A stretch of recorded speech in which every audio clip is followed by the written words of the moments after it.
Recording in progress. Well, how nice is that? I'm right I on think top. it's- I'm right on top of that one, Rose. I think it's quite fine. Thank you. I do. Oh, no, thank you. Hey, Adele, thanks for your patience. Morning. Morning, Stacy. Hi, Adele. How are you? I'm well. How are you doing? Fine, thank you. Yeah, I've Grace will be got- back. Grace will be back shortly. She had to run and do something. Okay, no, that's good. I'm glad. Well, not glad, but sorry for the delay. She forgot to let her chickens out. Okay. You got to feed the chickens. Are you being literal? Yeah. She Oh, got that's chickens so this year. interesting.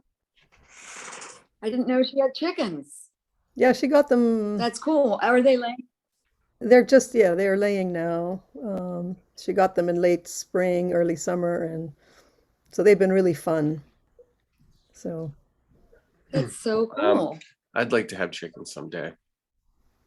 who knew that they could be so entertaining?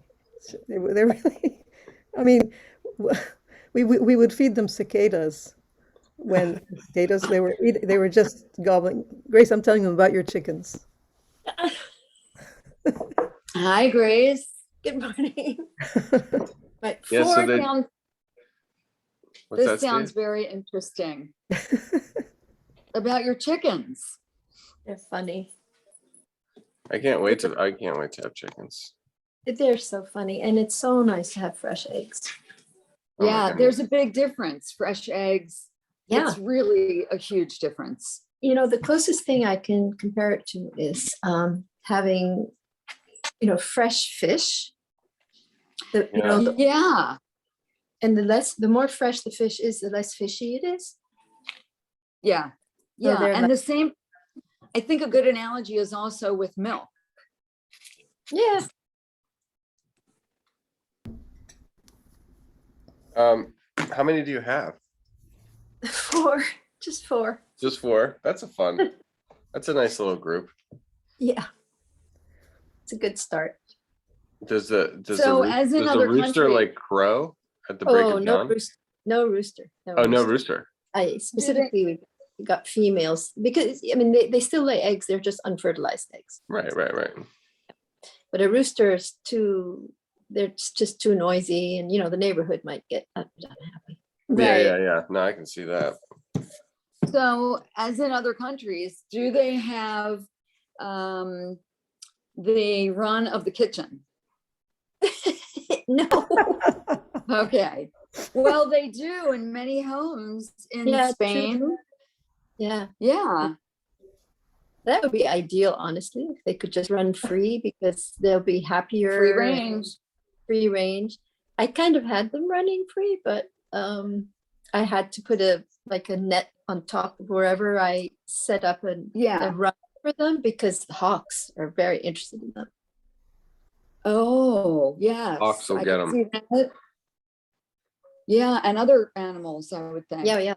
I think, fox love them. Oh yeah.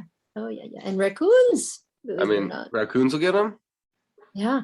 I mean, who doesn't like chickens? Raccoons I mean, chicken's raccoons- amazing. can get huge. Raccoons. Yeah. Yeah, Yeah. they're big. They're cute. But not when they eat their chickens. Oh no. No, Have you know guys ever seen these before? No. They're called heteronyms and homonyms. No. And But I it just found sounds like I found this little article. It says Oh. why English is so hard to learn.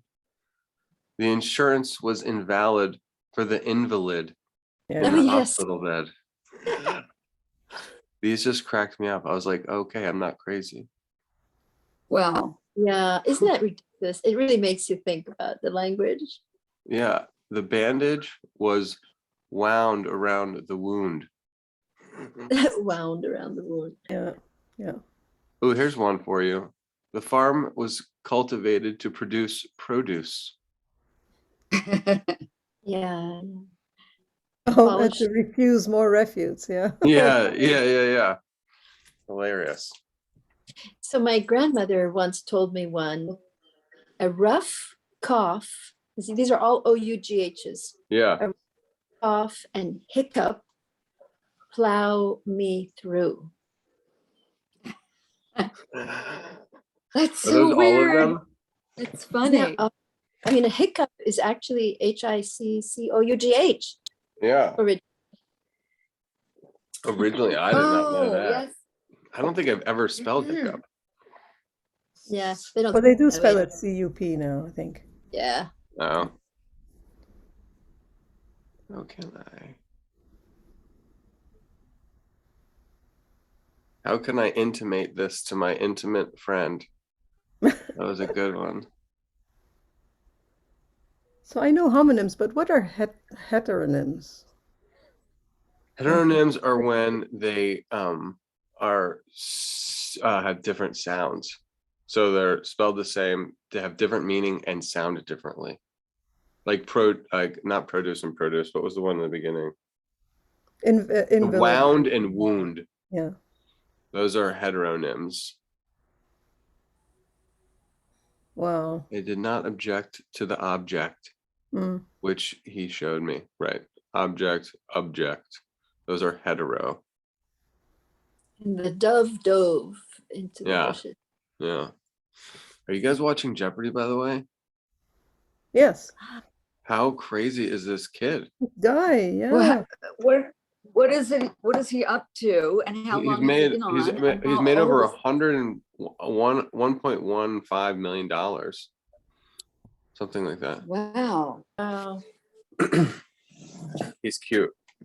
He's Is he the highest? and the yet? big and the big scandal, if you ask me, is that he says what's instead Yes. of what is.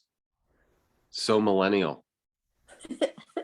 What? He What? says what's even when it's who A is. who, right? When it's a who. Yeah, he just says what's for everything. He'll be which- like, "What's Roosevelt?"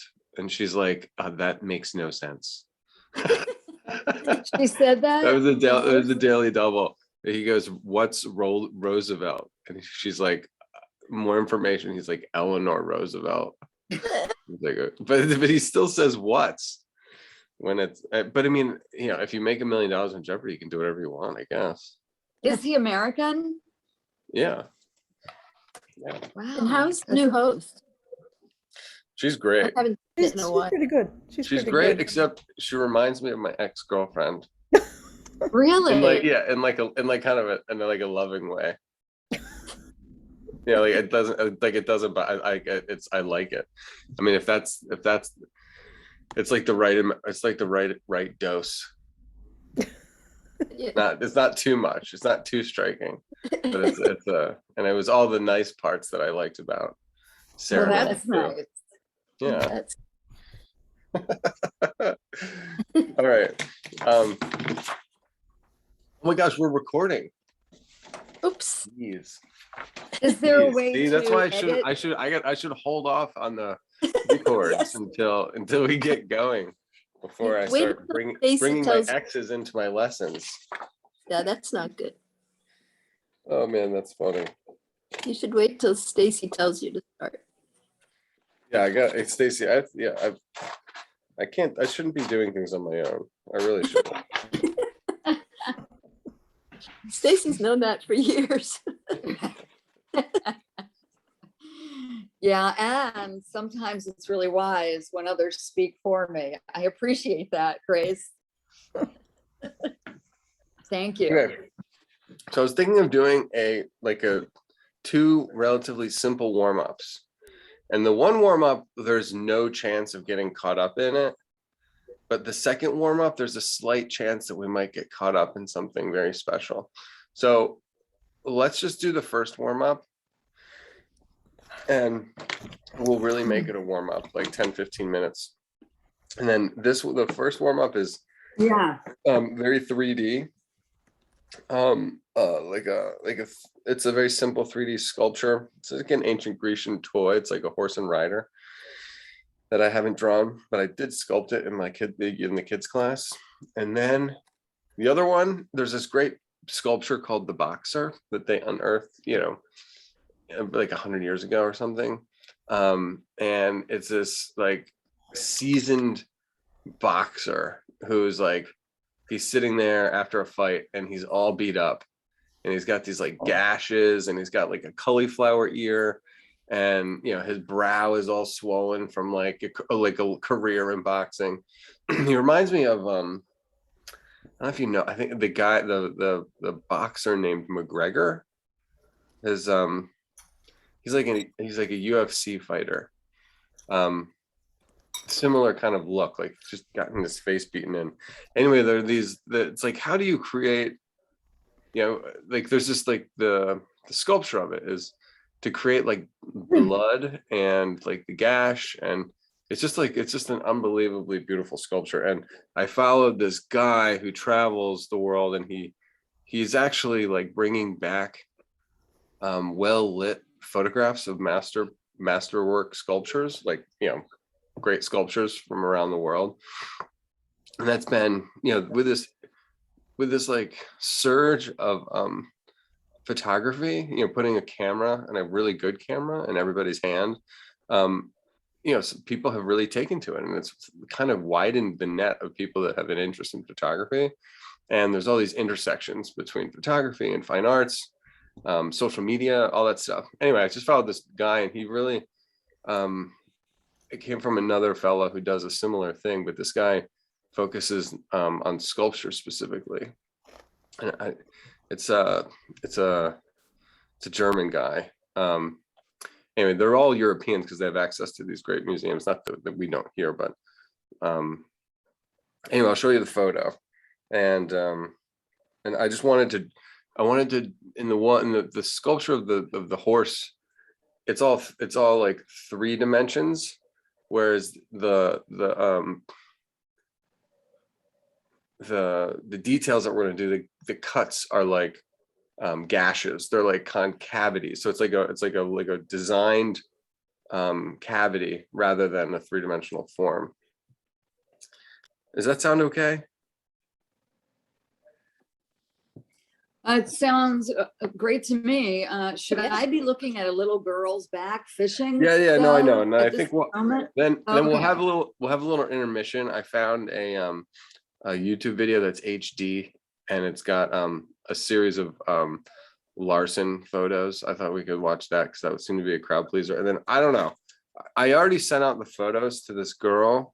Do you guys mind drawing this fabric from the fabric of the, and there's other details in this sculpture that are in this painting that I would like to, I want to do, like just these leaves are so simple and are so Larson that like there's not a single object that he doesn't take great joy and pleasure in drawing and designing.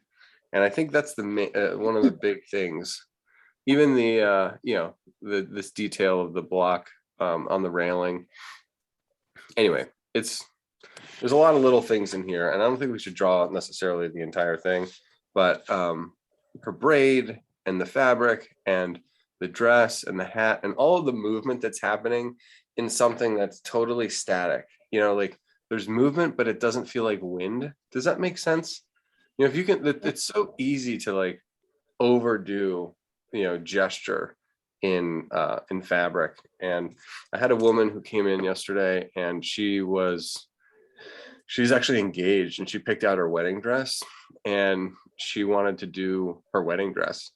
And there's so much that there's actually not so much. There's things that need to be understood about fabric. And anyway, the main lesson, I think it'll be it'll be an interesting thing to see about how, this hat flows this way, or this, I think we'll digest the whole thing, but there's a flow going, in this direction, and then this direction, and then that direction, and then back again.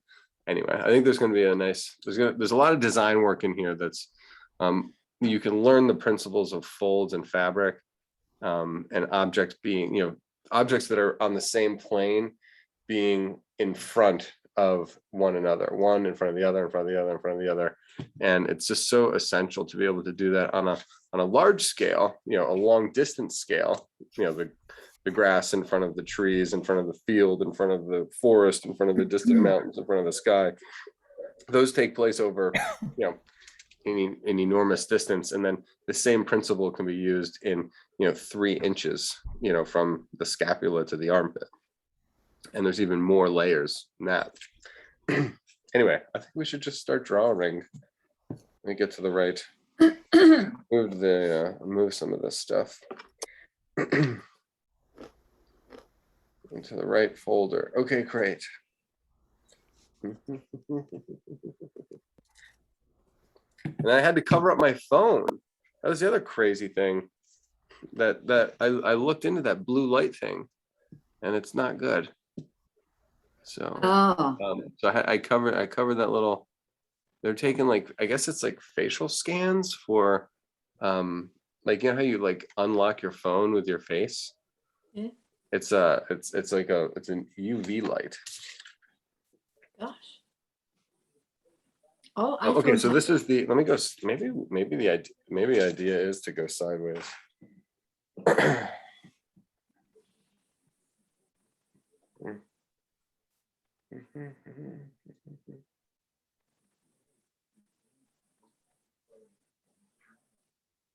Photos. All right, I just don't want this thing to time out on us.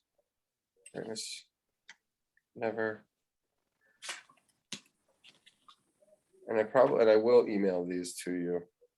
This the warm-up did come to me in sort of a last minute. So here are the 2 horses, and they are delightful. I do not like how They're beautiful. Can I turn this down? Does that help it? Yes. Oh my goodness. They look familiar to me. What's that? They look familiar to me. Are they like Phoenician or something? I thought they were Athenian, Oh, but okay. I don't have the book Okay. here either. I have the books at school. I'm very drawn to the background. I guess it's the foreground as well. That fabric, it looks like either a raw silk, maybe a linen, or I think it might be linen. Mhm. yeah, it's beautiful. Yeah, Yeah. that texture, nice. Yeah, I feel like it's very 70s. I feel like I Really? remember seeing the lot of that fabric when I was young, when I was really young. But I think it is linen. well, when we did a house, and in the master bedroom, the walls were a raw silk, Mm, and it really reminds me of, or this really reminds me of it. Yeah, like that grass cloth, Yeah. the walls at one point. totally. Yeah, this is what makes painting on linen so interesting. You can actually see how there's these little balls, like these little clusters. It's all the irregularity that it gives you a range of a really interesting infinity. It's very consistent, meaning like all this fabric is running vertical and horizontal, but then there's these little clusters that bunch, and when you lay a ground over top of it, a gesso layer and then a color layer, and even the oil paint on top, the surface that you're painting on has is really, it does have has like this natural beauty that could never be reproduced. You're kind of starting from a really beautiful place. Yeah, I mean, and that's why I love these old books. I buy sculpture books in black and white, so that I know that they're from a particular era where the photographers were really well trained, and it's a beautifully lit arrangement. I mean, say what you want about the ancient sculptures, the composition of the photograph is very good, and it really brings out a lot of the beautiful aspects. Anyway, what do you think? I mean, I think we should probably only draw one. Now, the thing that I love about this one on the left is that it's got this constant arc. Look at this arc that goes all the way from the toe, all the way through the front, Ah. out the top of the hair. And it's almost like, as if he had to stop really quickly, you know? And you know, Put the the brakes base on. is Yeah. interesting, where this guy is, more calm. And it's just amazing how you can get away with it. I mean, it's a primitive in the sense that it's a child's toy, and it does have, I mean, there's really beautiful, but there's still really beautiful forms involved. And I'm still working. I've actually even sculpted this. I think this is a bird. I think this is like a hawk sitting on his back. Oh, The kids in class seem to think that they thought it was just like a child or whatever, but like a bad, a primitive sculpture of somebody on his back, like a person. So I don't know though. Either way, it's a little weird looking. But so is the whole yeah, thing. yeah. I mean, I would think that if they could sculpt these animals so beautifully, then it's curious to me why the child, if that's a child or even the bird, wouldn't be more realistically sculpted. I know. And if you got to see this in the museum, I mean, you'd probably be able to like walk around it and deduce a little bit more information than what we've got here.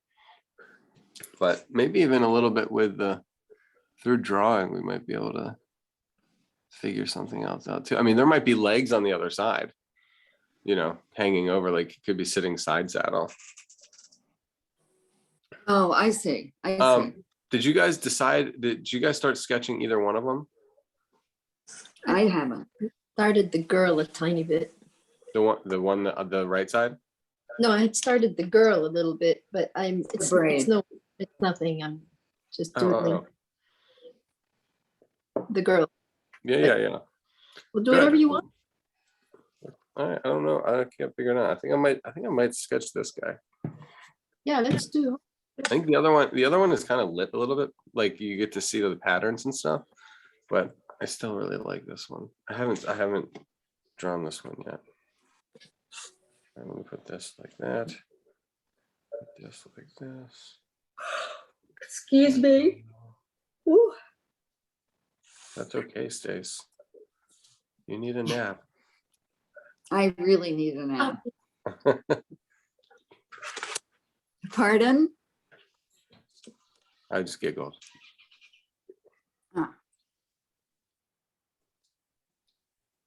Oh, so you're drawing your I'm with you.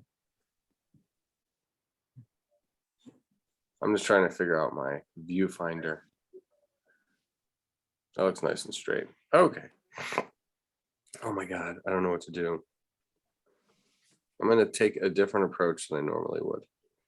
I'm trying to see where my 4 points of contact are on the ground. And that might help me. Place. Whoa. Might help me keep it on the paper. You know what I mean? Mm-hmm. Oh, I like that. That's an interesting. I remember in school, you're so used to starting from the head and going down from there, when you have a standing figure. Part of, the teacher would like, throw you for a loop and have you sketch from the legs up. And it's fun. It just changes your mindset a little bit. Okay, so cool. I'm really seeing a like a almost like an obelisk, in the sense that we've got the hooves are these like little pyramidal tips, and then the legs feel like they're 4 sides. There's a front plane that comes across this way, then there's a side plane. I think they're probably ultimately more conical. I think they'll probably be, like a cone. I may have already made my guy too big, but that's all right. So, excuse me, Trevor. Mm-hmm. Should you're suggesting that we start with the legs as well, correct? Sure. Okay. Sure. I've already made my legs huge, which I think is kind of funny because I did the same thing yesterday on my sculpture. So in order for my body to fit on the screen, oh, I guess I have a little bit more room. Oh, that's good. Oh, but I don't have that much more paper. Okay, well, I'm gonna make my base a little bit longer. And because of the perspective, the back and the nature of photography and the lens, the back of our horse is going to appear, if you sketched it exactly, if you were to trace this and just pull the tracing away, his back end would appear kind of almost grotesquely small. And you know that the front hooves and the back hooves, the front legs and the back legs are roughly the same size and are probably going to be spaced pretty close. I mean, they might be a little bit closer together, but not as close, not so drastic as what's in this feature. And then we can kind of think about the spirit of the sculptor at the same time too. So we are sculpting a horse, but really we're drawing somebody's sculpture of a horse, and we're trying to find those kind of abstract devices that they employed to make a leg and then also make it stand up with clay. There's this little bridge that links up one foot to the next, and then it does appear that there's like a little crease. Wow, that's wonderful. So the other thing you got to think about too is these horses are really standing on their arms, and so they're basically doing push-ups all the time. And there's this little oval here on either side of the center line, which kind of is the pectorals. And you get the clavicles back here, and then strangely, not strangely, but interestingly, the whole front of this neck is flat and very wide. Look how wide the front of that neck is. Really interesting. And then we'll get the side. So it might be almost like a prism, starting wide and then angling, triangularly angling back in space as it turns into the thin part of the mane.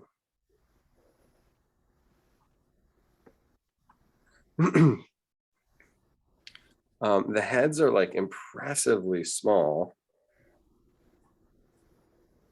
So where you have this, and the form is going to be really interesting too. It's like I guess it's more of a cylinder. And then it looks as though the mouth was pinched. I can imagine just like you can like see your fingers, the artist, you can actually see my fingers on here. Can you see how the tip is like pinched? You can just see them pinching the front, and then that gives you, it kind of rounds down and then flattens off. I don't know what you'd kind of call that form, but I'm trying to set myself up so I can do some shading. That the horse's muzzle throws a shadow onto that really wide neck.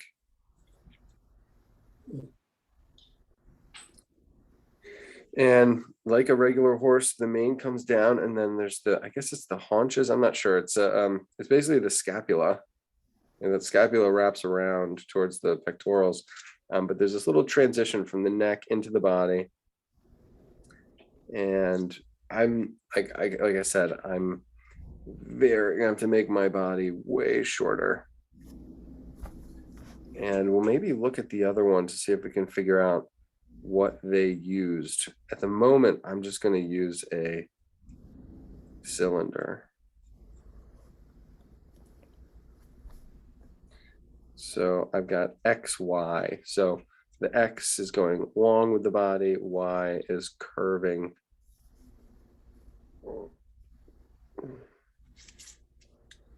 If we think about the XY coordinates on the leg, the X can go short ways, Y can go long ways. And we've talked about this, plenty of times, but the heavy, the more shadow there is, you can echo those directions, X, Y, and you just make them more lines, more of them, and they will appear to be shading. So we've got the long part of this triangular neck, and then the sideways plane. It happens you need less lines in the light mass, but it's still really useful in terms of describing the form. This little under plane at the chest, and then top plane, front plane, side plane. And then we can really emphasize the lengthwise lines of that horse's leg, helping to create that shadow. It's pretty sad. What's that? I'm saying this is pretty sad. I mean, the Trojan horse it is a tragedy. Yeah, the Odyssey. But I'm just hanging in there. I was really opposed to doing from the legs up, but I know I'm gonna learn. You're gonna be a better person for it, Stace. I believe that somehow. It was very helpful to start from the bottom up by placing those feet. Good. All right. Yeah, but So my placement is the wrong. fun part is that Oh. I've what was that, Grace? But my placement is wrong, as I'm saying. Well, I mean, if it is wrong, say, hopefully, even just having the strategy, you can either go with it and make it still look like a horse, but modify it slightly, or at least you're set up in a place where where you would go back and kind of re-engineer it and space it properly. I know I would, if I had more paper, I would lengthen the body. I mean, the whole horse is just beefier. But it also doesn't matter. I mean, I can squeeze it on there. So watch what I'm going to do here. I mean, we've got, the spine is going to come into the tail. I'm not even going to do the tail, but at this moment, but I'm anticipating there's the top of the tail and then the side of the tail. I might, modify it so that it fits on my paper, which will be fun. And then let's do this back thigh, the gluteus maximus into that hamstring is going to be a very clear pyramidal form. And then it turns into our blocks again. And you could argue that it's, an equilateral, like a cube, like it goes from a pyramid into a cube and then back into a long pyramid. The front side is lighter and then the side plane is darker. And then they just continually get smaller and smaller as it reaches the foot. And all of these lines can be modified and shaded in. So this side, I'm going to angle. I'm barely seeing anything. So this is kind of nice. If you could look harder, but I'm going to break this back leg into those three parts, more cubical, then it'll be more conical, and then the cone will turn into like this little stub. So in my mind, you can see it. I did one at the top, two in the middle, and then three, so the top portion was a cube where it didn't pinch in very much. Then the second portion was a long cylinder it gets a little bit smaller, but it's not abrupt. And then the foot is this abrupt cone that leads into the base. We've also got we got an interesting shadow actually on this back leg, in that you have the shadow side of the leg, which you can establish first. And then because of the angle of the body, there's a little cast shadow at the very top. I love that. See, this is a cast shadow right here, and that transitions into the shadow side. So cast shadow, and then the shadow side. I have a feeling that might occur again. So I'm feeling sassy, so I'm going to give him the top of the tail and then the side plane of the tail. And I'm curling it up so that it fits on the so it fits on my page. And everything has light side, shadow side. We won't worry about the decorations on his face or even the paint, but it does appear that this back leg, yes, it's in shadow, but it does look like there might be some paint on that horse as well. Maybe maybe the horse is painted all black and then some of the paint has flaked off. I don't know. So, but as you're adding tone, and I've said, and we've talked about this, but I don't think I've mentioned it in a long time. This is working in black and white like this. You know, you have to know whether you're applying shadow or you're applying like the darkness of the object. And, you know, it really becomes clear, you know, in the face where, you know, the horse's head, the bottom left side of the horse's head is in shadow. The side of his mane is in shadow. And then out of that shadow emerges paint, which gives you this, you know, the, what would you call it? The bullseye look of the eye. And then there's a portion that is the, you know, painted reins.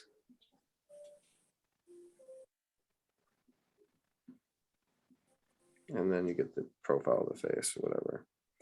Now the profile of the face is interesting too, because you've got, you know, a light horse up against some, you know, like a grayish, a darker linen. It's not super dark, but that background is darker, you know, than the light part of the horse. And that's, you know, going to be consistent all the way down. Wherever there's a light part of the horse, the background's darker. We haven't talked about the horizon line, but if you're starting to talk about figure to ground relationship, meaning what is the relationship of the lights and darks of the object compared to the background, it's good to know where that horizon line goes, because you have an up plane. And that's what's really nice about the linen too. More than just the beauty and the aesthetic of it, the gridding, the XY coordinates of the stitching helps define the plane. So this is the background plane here. And then if you look at the angle of the ground plane, you can follow the linen on the ground in an XY coordinate as well. And as that lays in, you're drawing the surface of the ground, and then you're also shading it respectively. So you can actually see how the shadow shapes, they don't take regard to the XY coordinates of the fabric. That's fun. Okay, so what if we went and just I don't want to say I got ahead of myself, but I look at the it's like the linen, I like made a linen horse, because I sketched the horse first with XY coordinates to define the forms. And then I, you know, carried that concept of the gridding into the linen, which is actually part of the design of the photograph, you know, how they set it up in the photo. And it's just very, very, very compatible. So now that I've represented all these forms, I got a little ahead of myself when I started shading that leg, but I got excited because I had, it's going to be a fine drawing. That's the there's a threshold in a sketch where you're like, this is going to be terrible. I'm clearly going to fail horribly, and it's the worst thing I've ever done. And then there's a point where you're like, it's actually going to turn out. and that's a nice place to be. So now that I've gotten that emotional fear out of the way, I kind of can regain my my reason, and I think I might just go back to where I started and follow that process through. We've established the forms and line work, and we can very quickly go through and establish the forms with light and shade, and actually do some tone. And you'd be surprised, there may not be a whole lot of work to do, because the gridding is already there and the toning might happen fast. I have to roll out of here without rolling over my dog. Where are my feet? Clean my desk again. So therefore I don't know where anything is. Here it is. Just over your left shoulder.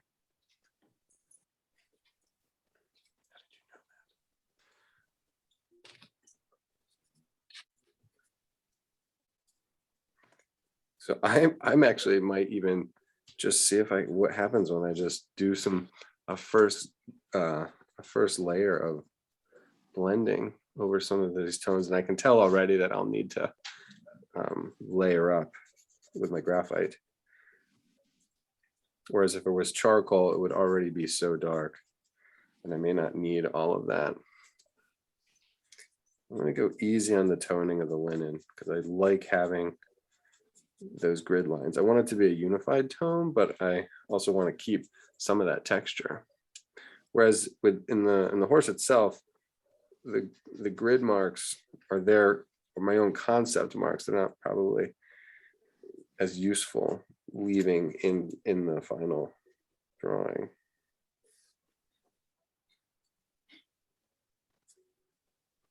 Yeah, really dark on this back thigh.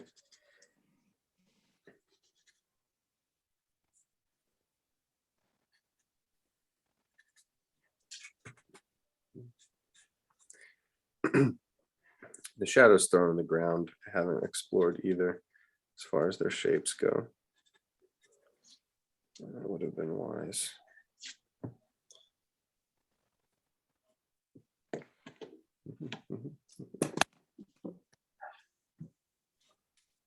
Okay, so yeah, it is a warm up. So I'm not going to try and take more than 5 more minutes.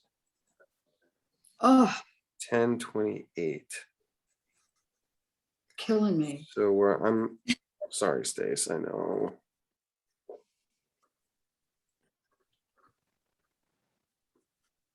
I'm adding more pigment going in the familiar directions that I had laid out before. I'm just cleaning up the silhouette line, maybe making that horse's mane a little bit thinner.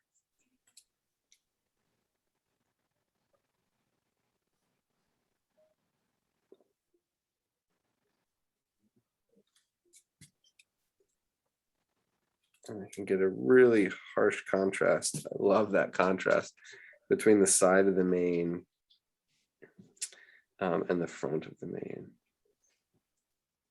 It's really, I think it's great.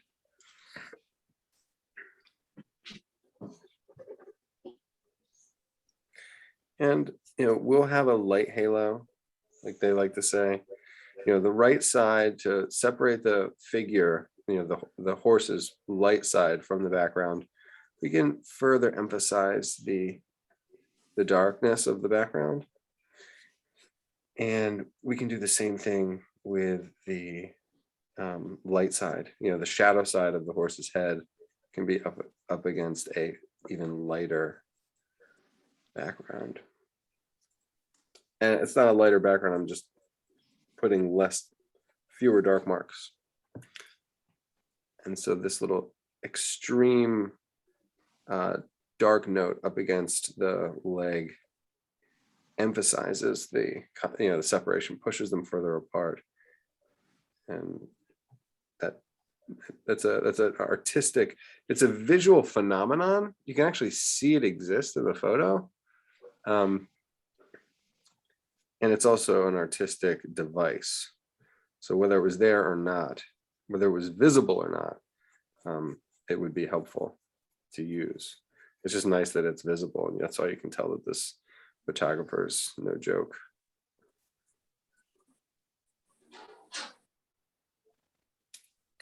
This is an interesting moment. So the underside of the horse's snout, the chin, it's a dark chin up against light linen.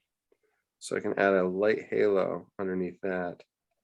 Whereas it quickly turns into a dark halo again at the neck and then at the top of the nose. So it's this like little teeny happening underneath the snout where you get a light halo, and it quickly turns back into a dark halo.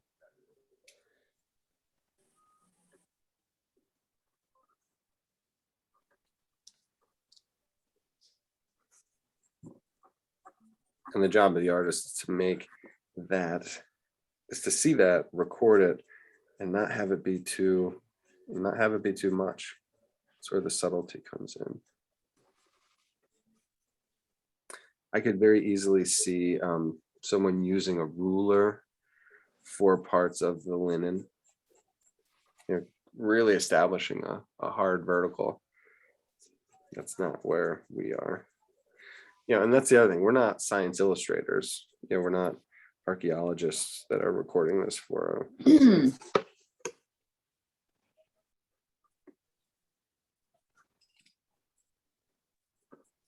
I mean, I just can't believe how dark the. Yeah, look at that. So you can actually see if you. I'm going to zoom in. It's unfortunate that you can see it down here. The belly is lighter, and then his back is painted black. So that's not a reflected light underneath. It's actually a color change of the horse itself.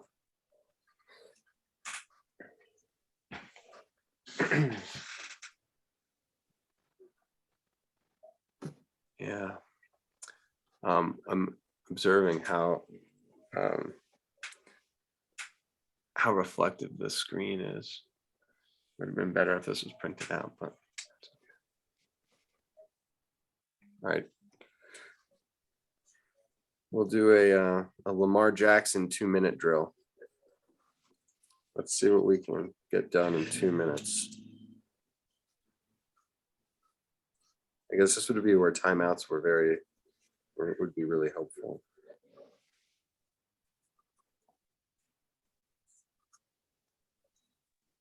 So that's an interesting thing. When I'm this dark that I'm putting right here on this inner thigh, that is paint. So I'm actually kind of like, I'm trying to draw what is both shaded dark paint, at least on that leg. I can do the same thing here. So I'm not making it smooth, I'm making it kind of jagged, and then you can almost see this graininess from the clay on that back leg, and there's graininess here too on the front leg, to the point where I'm wondering if it got splattered or some kind of damaged when it was in the ground or something like that. And how these things survive 2,000 years is that's an exciting thing to consider too. Right. They have their own lives, long lives.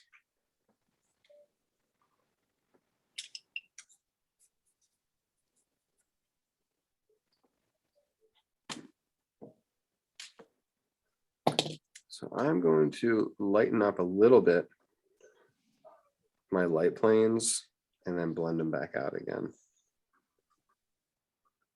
especially on this invented tail.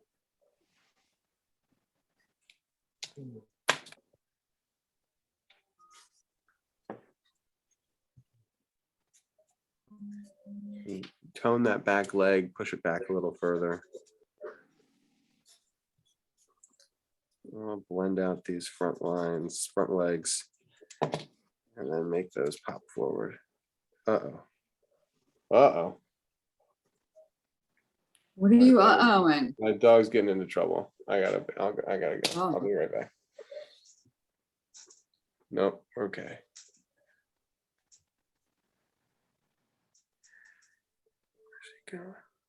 Now I can see him in the mirror. He's going in my room. Go downstairs, Bales. Bailey boy. All right, he went downstairs. That's good.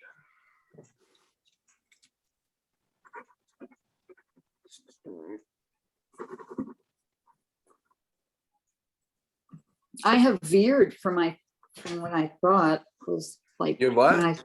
No. I You have guys really, wanna have a little show? What'd you say, Stace? Sorry. no, it's fine. I said, I have really veered from what may have been referred to as like my style, if you will. That's And that's good. fine. It is? That's exciting. Oh, I mean, yeah. that's why it's so important to, I mean, the desire I have to see and study things I've never drawn before is so that that can happen. Oh my gosh, look at this triangle. This is so great. Okay, so a lot of times when you go to art school, they'll talk about negative space. And then there are teachers that get mad because it's like negative space. That's not like the right terminology. There's no such thing as negative space. Anyway, so, but what they're referring to is the space between two 3D objects. And that shape that exists, that triangle that exists between the two front legs is not defined by itself, it's defined by the horse. So that space, and you can see that like that same square, or not square, that same triangle on the left, it's a mid-tone gray. So the mid-tone gray appears to be lighter up against the shadow of the leg, and then it appears to be darker against the light part of the leg. So you're basically starting from the edge of the leg, which is a light, and then you have the dark of the leg, which is in shadow, and you got to scare up a shadow shape that fits in between those two things, meaning it is dark up against the light, and then it is light up against the dark. And it's a good trick. And then it's got to be also dark up against the light of the ground plane. I think that's pretty consistent throughout. Now the triangle that's in the back, that negative space between the back legs, that one's kind of easy because the legs are dark all the way around. There's not a difference. Maybe the front leg might be a little bit lighter than the back leg, which would make sense because it would come forward a little bit better. But the triangle itself doesn't need as much variation. I should make this scale nice and dark. I wanted to hit the light mass. I mean, I love that there's a relationship now between the mane and my tail. And so the tail doesn't exist. I can keep the same principle. So the mane is a light up against the dark in the front, and then it's dark against light in the back. So the tail will follow suit. So I'll do a light tail up against a dark background in the front, and then I'll make the tail dark in the back up against a light.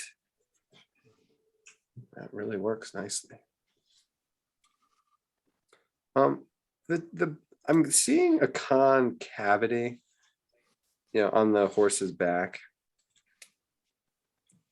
And it's so slight and it's so subtle, but I think it's worth it. I'm just going to go back in and show that it's slightly concave on the spine, and then it does get a little bit rounded out on that rear end.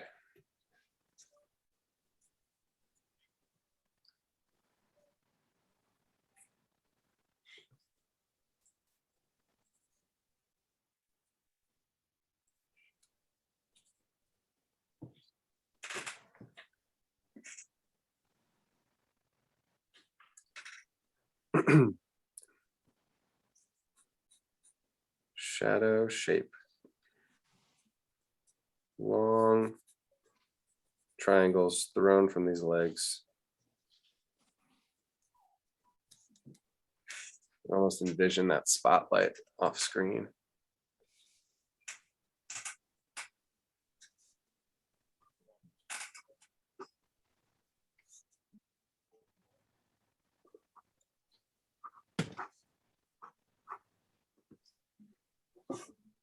Made it come up a little.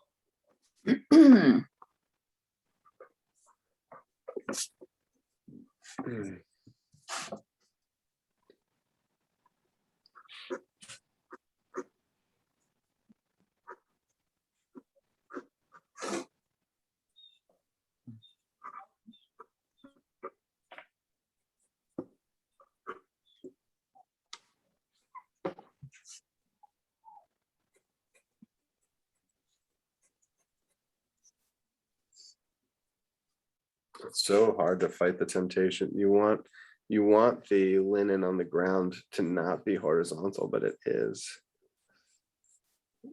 Half of the stitches are horizontal, and the other half conform to the perspective lines of the cube. And they get steeper as they get to the right.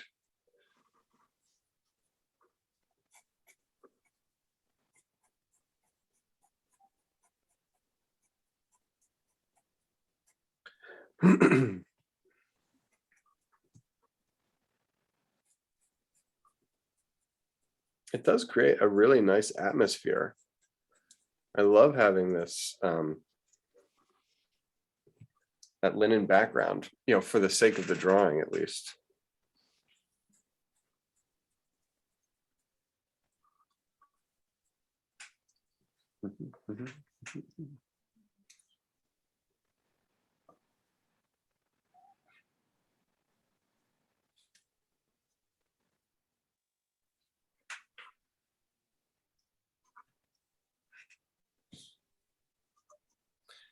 I sculpted these horses so that we could, basically so that we could go into phase 2, which would be the decoration, which I think would be really fun. Looking at this horse now, though, there's a white horse with dark decoration. I think this might be the whole horse. I mean, look at the difference between those. The whole horse is painted, like brown or probably like a terracotta red. Whereas, do you think this horse was painted white, or do you think it's just white clay? It's too hard to tell. Yeah. And I can do my research. Like I said, these books, the photography in these older books really is like so much better. I'm just like traversing this shadow down the left, this core of the shadow going down the side. And, there's like one shadow that gives you this angle for the neck. And there's the cast shadow. Then it goes from that, point of the neck reaching the sternum into the muscles of the scapula, and then in the shoulder. I mean, there's actually a lot more subtle detail in these sculptures than I think might be initially assumed.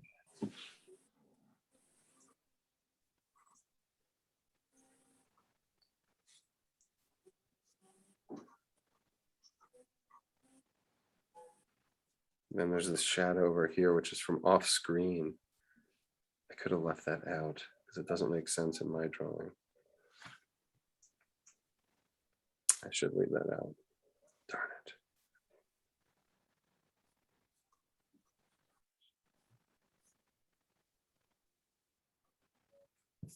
The Impressionists loved doing shadows from objects that were off camera. It was like, I think it might have been one of their motifs or whatever. For this piece, I don't, my imagination, it's not like I need a huge oak tree off screen to round out my picture. My God, I keep adding it. I can't. It's so funny. I keep adding the shadow as I'm trying to remove it. Yeah, I mean, I guess that's like a product of being addicted to drawing what you see rather than designing and drawing what you know. It's an easy, observational drawing is an easy, trap to fall into, because you have to go through that drawing, that representational drawing phase for a long time before you can get to the representational designing phase.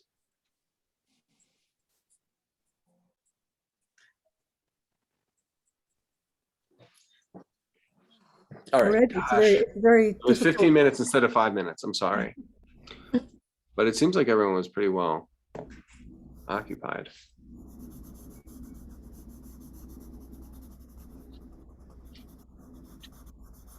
Does anybody want to show what they got?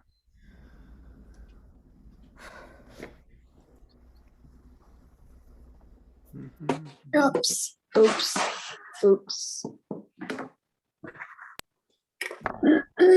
Excuse me. Let's see it, Stace. Oh, Yeah, and if I have to stop get the my share, then dog. everyone That's else my is. bedroom. You guys are Hold on one screwed. second. All right, I stopped the share so I can get a better look. Grace, you want to hold yours up? Okay. Or I meant Adele, actually. Adele, you look ready. I'm ready. Yeah, I meant to say Adele. Holy shit. Oh, right. Oh my I had God. to Oh, run look at my- Kitty. Wow. Please send me a picture Sorry. of that if you don't mind. Okay. Yeah, That's beautiful. that's pretty great. That's pretty great. Now, there's two things. The one thing I would say, that initial shadow where the cast shadow was underneath that back leg, Yeah. I think it's too dark.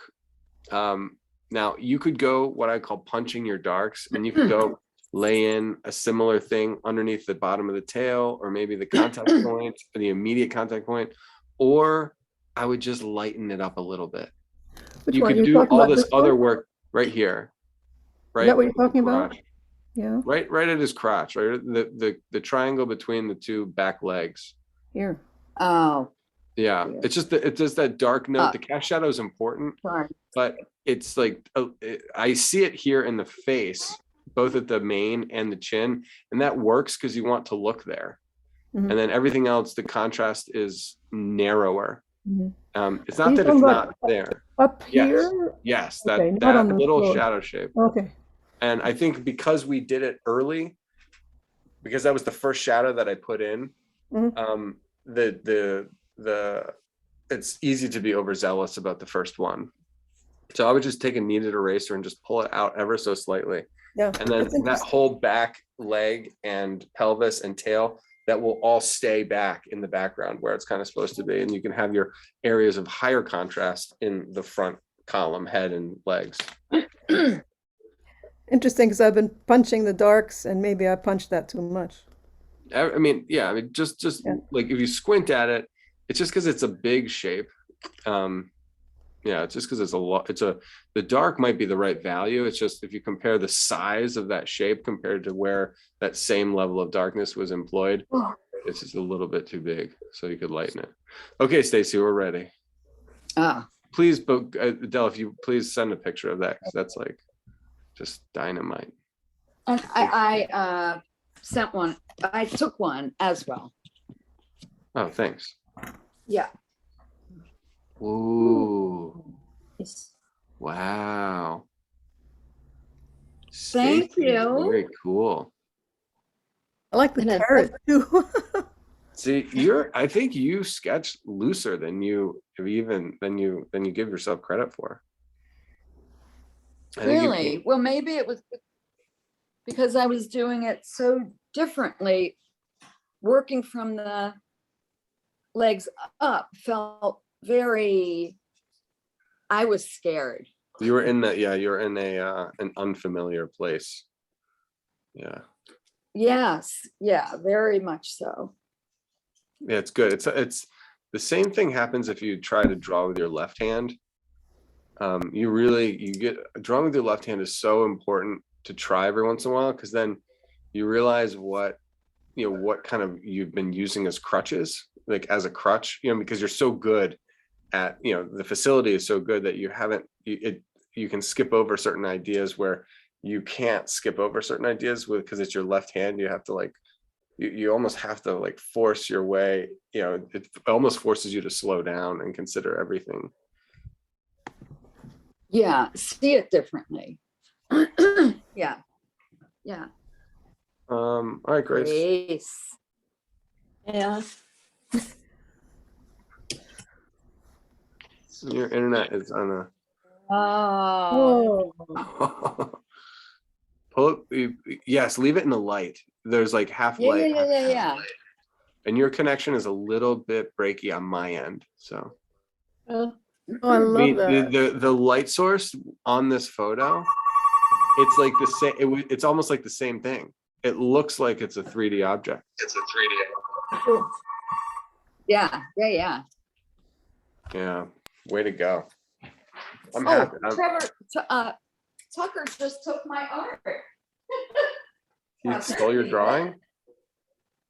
Yep, Did your dog eat your homework? yep. Yeah, and my grandmother died. Yeah, all in the same day. Oh my Yeah, God. Trevor, My grandma. may I That see? actually The happened. classic, I mean, that's a classic excuse. What's that? May That I actually see yours? happened? May I see yours? Yeah. No. No, my grandmother passed, both of them years ago. I just think someone probably used that in the past to get out of school. Yeah, my uncle yeah. died, so I couldn't do it. Oh my God. Kids are My Yeah. kids crazy. actually did have a dog eat their homework, and they just couldn't wait to get to school to tell the teacher my dog really ate my homework. And they probably did it. They probably did it again. Oh, you mean to have the homework eaten once again? All right. Well, as per usual, you guys have all yours are better than mine. No way. Yes. No, I wouldn't say that. I do like the there's this little punch that I think it was Adele's that I saw right in here. I like that little nug. And then and then that's where it comes into designing it, where you make decisions. You have to draw your drawing and make your drawing look best. I'll calm that whole area down. Ooh. Yeah, I really like your stippling, Trevor, and I think it's really interesting on the source where at the bottom of the neck, how it's like steps going up. Yeah. Yeah. Boom, boom, boom, boom, boom. Yeah, that was that core of the shadow is probably the most interesting. The other thing that's interesting is that you've got the front plane, and then you have this. It's like a transition where you have the deep dark shadow plane, and then there's this middle. So I had, see how I just did 1, 2, 3. I had originally drawn it as 2 planes. Yeah. But I'm on closer inspection of the shading portion, the 3 planes. So it's almost like it would be octagonal. There, 1, 2, 3, 4, 5. Yeah. Yeah. And I've been looking at a couple. I've been studying the octagon. Such a nerd. So you can have an octagon that has long sides, so it's almost a square, and then you get these little small things. We're used to seeing an equilateral octagon or whatever, where it's like each side is the same length, no matter what angle you put it at. But this is almost a more interesting. It's almost a more interesting form. And it's probably closer to what we see in nature. like in crystals and things. But we were presented with the octagon, with the stop sign constantly. Yeah. I would like to ask, when I first saw this horse on the screen, I really wanted to capture its elegance, Mhm. and I don't feel I got that. And I'm wondering, can you tell me, are my legs too short, or are the curves not there? Where is the elegance Lost. lost? Yeah. What? Okay, will you take a photo and text it to me? Okay, I'll tell you. But can you do that? I can. I think from first look, this middle, and I don't want to say too much because I'm not. It's just like what my first reaction was. Is it looked like this middle mass seemed smaller, and the legs seemed short, and then the neck seemed tall. So it's almost like this center girth has to be more massive, but not too much. And then the head to neck is a shorter distance, but also a massive object. So the most massive of the objects in terms of width is like the shoulder girdle. And then the neck is massive and gets smaller. And then the legs, but it's not as long as the legs. And the legs are longer and thinner.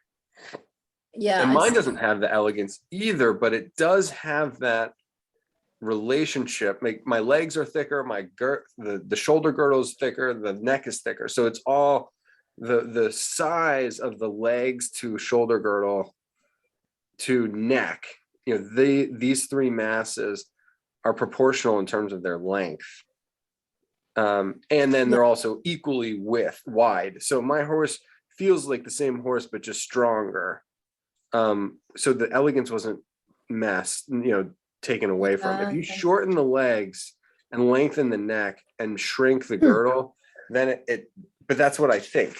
That's what I'm thinking happened when I was just looking at the little thumbnail that was on the thing, but I could be wrong. Does that sound right? It does sound right, because as soon as I widened the neck, it looked better. Okay. And did you widen it at the base of the didn't- neck too? Yeah. And then I lengthened the front leg a little bit, and that gave more of a sweep. Yes. It was nice. Yeah, that's it. That's good. Thanks. Yeah. Yeah, and that really helped me understand why mine looks like Bambi. What you just said to Grace right. about Yeah. Grace. Yeah, I feel the same way Yeah. about mine. That's right. Yeah, the That's right. proportions are so. It's getting the proper massing is important, but then also the proportion. And I didn't really even talk about proportion that much. So there, I just extended my leg a little bit too. Because like if you were to adjust mine to make it more natural, I need to be thinner and longer. Anyway. Thinner and longer. Yeah. Well, there's two ways to go. You can either make it thinner or you can make it longer. Yeah. Or you can do a little bit of both. So I tried to make my legs a little leaner here on the inside. And so I made them leaner on the inside. And then I also extended the foot here ever so slightly. So I did a little bit of both. Yeah. And sometimes the solution is tweaking both X and Y slightly, rather than all one direction or the other. Yeah, that definitely helped. And I did it to mine too. And I probably, God, I can't stop. Can you, Grace, would you put it, Do what? would you put yours up again, Grace, if you would? Yeah.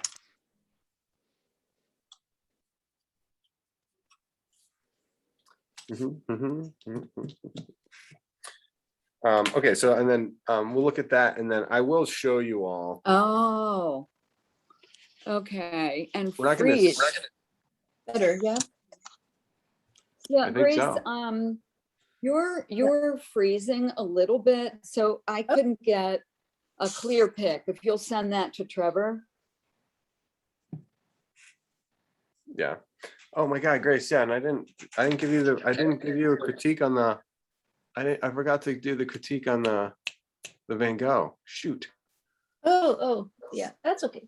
Yeah. No, I will. I was planning on doing. I'm gonna do a supplement version for you guys, and I'll send that out. I'll send an email out this week, so hopefully some of you can make it. I know Adele, we did that once before. So because I do need for the video of the Van Gogh, I just need to finish the Van Gogh, with the explanation to just finish the video so we can edit it down. So I'm not exactly sure when I'm going to be able to do that this week, but I will send out an email. Hopefully we can make it work. All right, cool. So this is the before we start the girl, and we will start the girl, and I can't decide whether we should we'll block her out, and then there's with her there's like 4 major components. There's the hat, there's her hair, there's her blouse, and then there's her dress, and then I guess her legs too, but those are and those do fit the gesture, but maybe we'll focus on maybe one of them, like maybe the dress or the hat.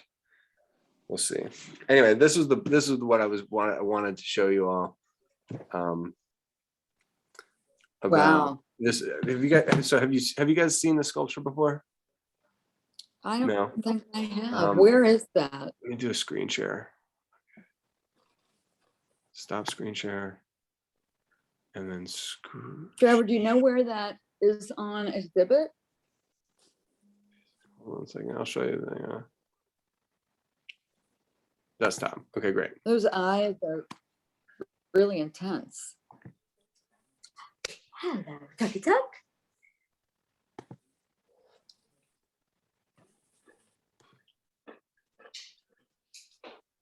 Let's see. Okay, so this is the guy. This is the piece. And Oh, the boxer. yeah. Yeah. So I'm trying to find a. Oh, that's why he has broken nose. Oh God, yeah, yeah. His nose is broken. His head. I mean, the angle of his head, like the way that I wish. How do you make it so you can? Stacey, By the do way, you do you remember see drawing yourselves? Do you see yourselves in this? in this guy? I don't. Not really. No, on the screen. On the screen share. Are you seeing yourself? I am. You are. Okay, great. Stacey, do you remember drawing heads like that and drawing in the curls of the beards? Yes. Yes. Wow. That was fun, Mhm. especially a gray paper with white chalk. Yeah. That'd be really fun, Trevor, to do work on gray paper with white chalk again, the Okay. stone texture. The horse actually would have been really nice on that too. It would have been, yeah, and especially with this group, it's not like it's hard. You all have the paper. Doesn't that look like Conor McGregor? It's so wild. But his Oh. the skin. I mean, to do this in bronze is like, he's got. Look at this gash on his shoulder. There's a gash Look on at his that shoulder. And he's wearing boxing gloves. I'm dying to see this in person. Oh my gosh, he's sitting on the same piece that the Belvedere torso, or very, very similar, is sitting on. Yeah, I don't Wow. think. I think this was made for this. I think they found the figure. I don't think this is the original base. Mm-hmm. Anyway, so if you look at and his hair is really great. When you look at this sculpture, I've seen 1,000 times on the computer, and it always looks like this. Let me see.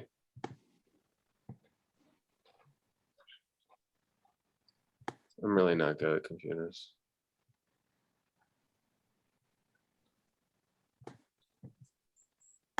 This is what I mean by the how things are lit today. Where's his face? Here it is. And they're low res. So he's got like he's got a gash here, he's got gashes in his nose, he's got gashes on his cheek, he's got this cauliflower ear. Look at the coloration of his lips too. He's still got red lips. Awesome. And then he would have had onyx. He would have had like, he would have had like onyx and ivory, eyes. So they wouldn't have been like these empty cavities, but they didn't survive history. That might be actually a whole another fun activity.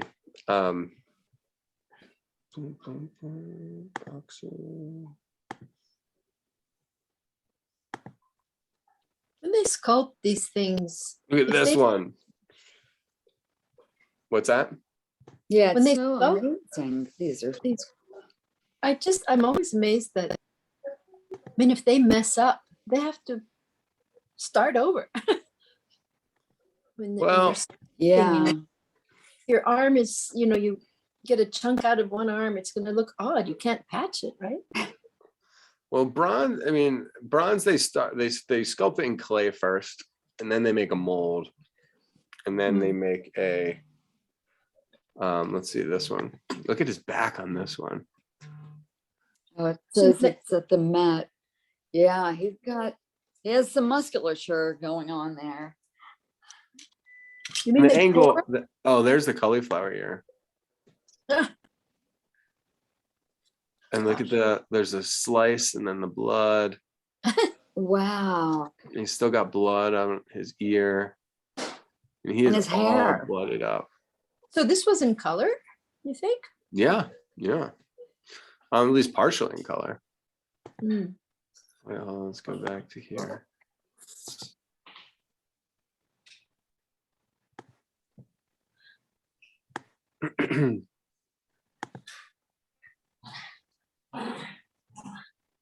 Wow. This is really Oh good. my gosh. Yeah, those toes Those are great. feet got all. Those Yeah. cuticles. Mm-hmm. Wow. Whoa. That's his big toenails. Funky. Yeah. It's more narrow toward the. Look at that trapezius. Oh. Oh my goodness. Look at those lats. I'm looking. Out of control. Anyway, but like this is not a particularly useful lighting situation. I mean, look at this window in the background. Like you can't even see that. You can't even see that edge. I mean, it's so bad. Mhm. So bad. So not helpful. Like there's no reflected light under here. They're trying to show his back. I mean, maybe you get like the edge of the scapula and the lats, and then maybe this obliques, but like there's no reflected light underneath there. I mean, this is not how this guy was meant to be seen. And like these are the lighting of these museums. They're just like 1,000 different spots going everywhere. And there's no drama. There's nothing that the artist was like attempting to show. I mean, it's just like happenstance. And not to mention, Stacy, look at this is like a very Belvedere torso-esque pose. It really is. Yeah. I mean, I'm looking over my left shoulder at the piece on my wall, Mm-hmm. and the similarities are great. Yeah. No, I mean it is a classical male torso. So go back here. Mhm. I wonder if there's any other details. No. Anyway, there's information out there on this guy. Let's see how these go. Yikes. Like, I mean, that is just the worst photograph I've ever seen in my entire life. Might be the worst photo I've ever seen. Look at how all the fingers get lost. Yeah. All of the, I mean, they're trying to feature the hands, and Yeah, everything gets lost. The whole bottom side, look at all of that, because you can't see anything, and then everything in the top is all washed out. So you can't see any. It's too bright up here, and it's too dark down there. And then you're only, I mean, what you're not, I guess you can kind of see the straps along the way. I mean, what are you going to do? I mean, you're also, the photographers are going into the museum and they're photographing it's lit. Look at all this, look at all these highlights everywhere. It doesn't tell you anything. Okay, sorry. That's enough of my little rant there. Stop share. Screen share. Advance. Can you guys see my screen or no? There it Yeah. goes. I can now. Wow, I really like that view. I like all of the views. Yeah, you do, Stace. Yeah, well, it's really quite, never mind. You all know. No, it's beautiful. Yeah. He knows how to, this guy kicks ass, man. Look at that ear on that side. And then I got all this reflection. Is that less reflective or more reflective? You can see my, I'm really surprised that the artist kept the hair so perfectly coiffed. I know. I mean, just the sideburns. Like well lit.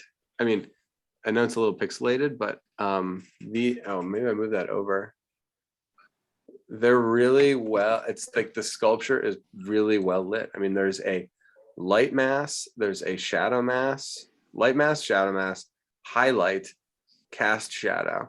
And the cast shadow only tells you more about the object, the tuft of hair that's below that.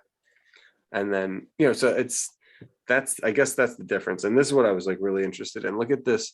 This is the gash right underneath his eye. And you can, I mean, this is so useful for, just like finding that shape. Do you see like that shape? And you can see how deep it is. And then the light coming across and highlighting it. So there's like a gash and then a bridge and then another gash and the cut starts to turn into the flow of blood. I mean, just awesome. And then there's another one, the one on his nose. There's like this deep relief for the cut. Yeah. And then you can almost feel the skin kind of, how the skin, it's separated, but it kind of bends in, but it's starting to congeal a little bit. And then, then you have this low ridge for the blood coming out there. I mean, so there's a sculptural note for the cut, and then there's another sculptural note for the blood coming out. And he makes Now, is that white circle? He makes the metal look like he makes the metal look like flesh. Yeah. I mean, not to mention just like the swelling, the swelling underneath the eye, which is, just so unnatural, but, familiar to, if you're a boxer. And then the long-term buildup of the brow, like people that have been punched in the brow so many times that there's actually scar tissue that builds up, and he's able to accomplish that. And then, like Stacy was saying, then the sculptor comes out with this just like completely stylized mustache. I mean, that mustache, there's nothing that doesn't say mustache about that, but it's so stylized on the microcosm. Yeah. And that, I mean, and again, this cauliflower ear. I mean, I had a bunch of friends in school, because I went to Lehigh and they were a big wrestling school. And so these guys, they just let it ride. They just let it, you can get surgery on it later, but they're like, why? It's just going to happen again. So they just hang out with this huge puffy ear situation. And then, when you study ear anatomy, you've got, the tragus, and then the helix, and then, this anti-helix where it looks on the, this inside, where it's like, and then that turns into the ear lobe. I don't know. It's just, to see the conditions so varied that are so characteristic of a guy who spent his life fighting in the ring. Yeah, anyway, there's the marks for the the style of the hair versus the style of the mustache versus the style of the beard versus the style of look at the hair beneath the lip, how it identifies with the mustache hair, but different. And then the eyebrow hair. Look at the miniature S curves. Like they're like little flames, and then each flame has a center line, and they start big and then they go to being small. And like how easily you could confuse mark making for the eyebrow versus like the gashes in the face. Look at these little teeny nicks. Look at those. Boof, boof, boof, boof, boof. It makes that little triangle of nicks right there. I don't know. This came up in the last couple of days, and I'm just like so grateful that somebody is really, when you the sculpture is great, and then you search for these images, or you go to the museum and they're horribly lit, and then you find somebody who's making it a point to like honor the sculpture by lighting it properly and photographing it well. And I'm just gonna give a shout out to this guy. What was your question, Stace? The eyebrows you had talked about. I think you had said something about like look at the center line of each hair. I don't know what you mean by that. Okay, yeah. So if you look at the mustache, there's like a little S-curve flame, and then there's a gouge in the middle, and it's like S-curve flame, gouge in the middle, S-curve flame, gouge in the middle. Same thing down here with the beard hair. There's like this shark fin with like a gouge in the middle, shark fin, gouge in the middle. And then you go back up, and then you see it up in the hair, in the eyebrow. It's a continuation. It's just a little bit more. It's a little bit curvy. It's got a little bit more of a curved tip, but it still follows. Like that was his. What was that? Now I see it in the eyebrow, but I just couldn't. And I think that the beard is similar. Yeah, I mean that was so. If you look at these two, just take these two tufts. This was one major tuft, and it's got a huge central gouge, and then it's got supporting smaller gouges. So this is another tuft here, large central gouge, smaller ones, and then I'm sure there might be like this one's got one major central gouge and then smaller supporting gouges. I mean, boy, does it work. Yeah, thank you. Yeah, you're welcome. I guess as a sculptor, he's showing everything, all of his chops, and and it's in like the subject, is calls for it sort of.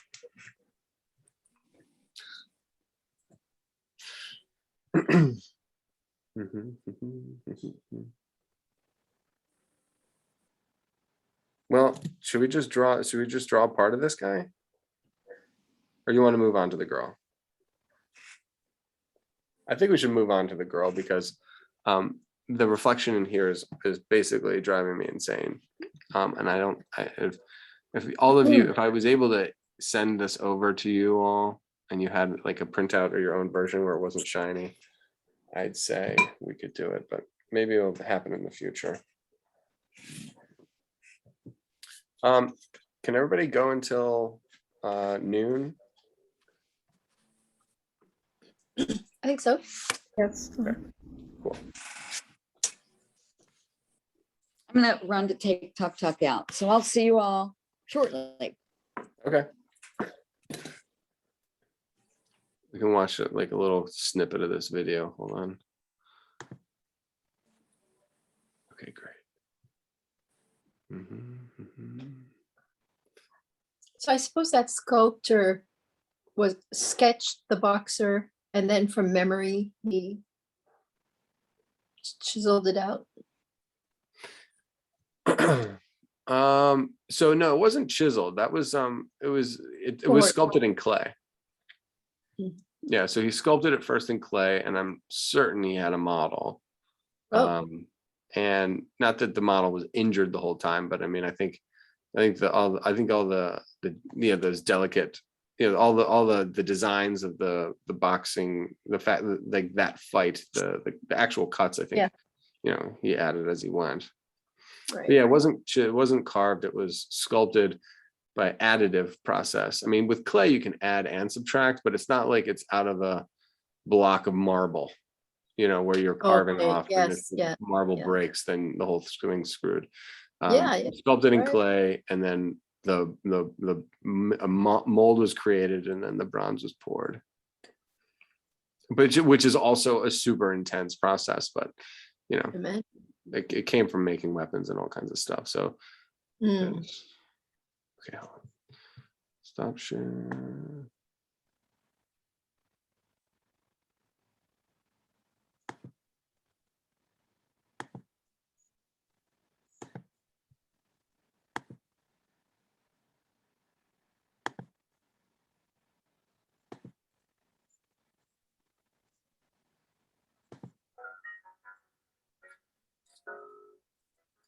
Well, this is not good. This is it was claiming that it was HD. I wonder if we have to wait for it to catch up.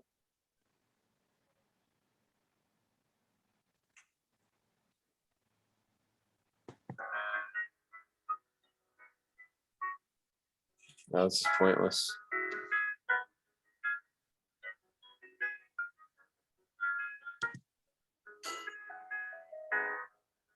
So annoying.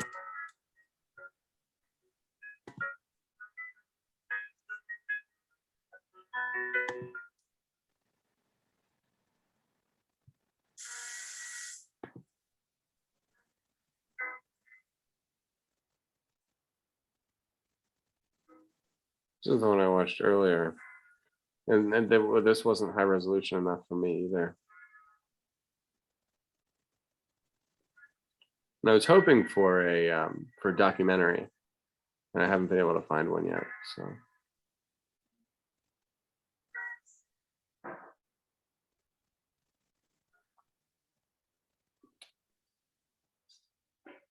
Color is so vivid.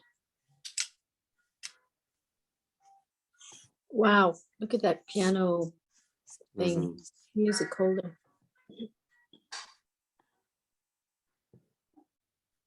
are you seeing your own faces on this?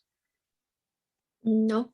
Okay, great. So that's just me. It's blocking I have you all in here, and it's blocking the image a little bit.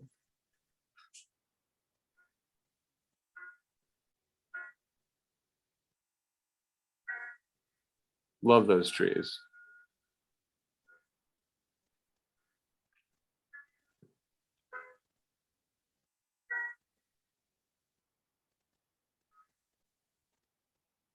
Nice.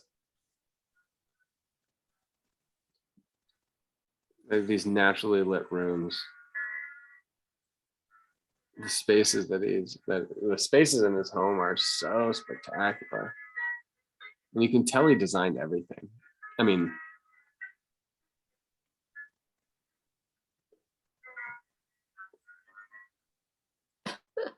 Oh, look at the reflection in the mirror.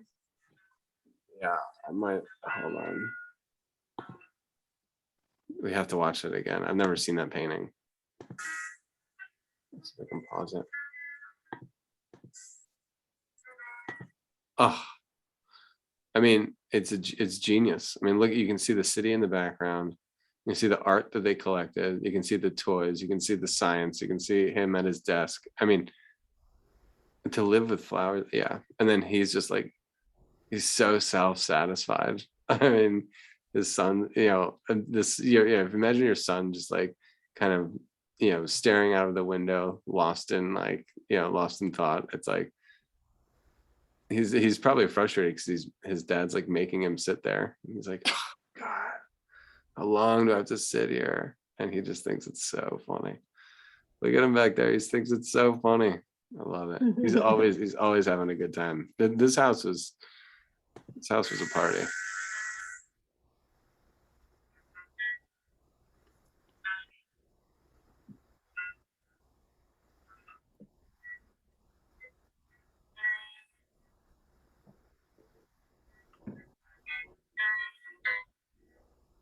Oh wow.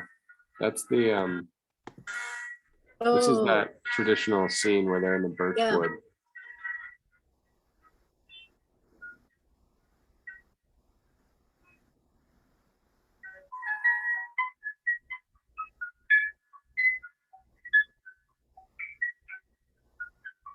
I've never seen this one either.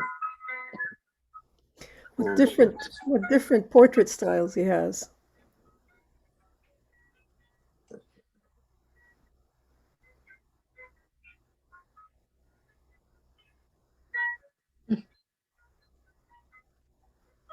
Look at that room. Don't move.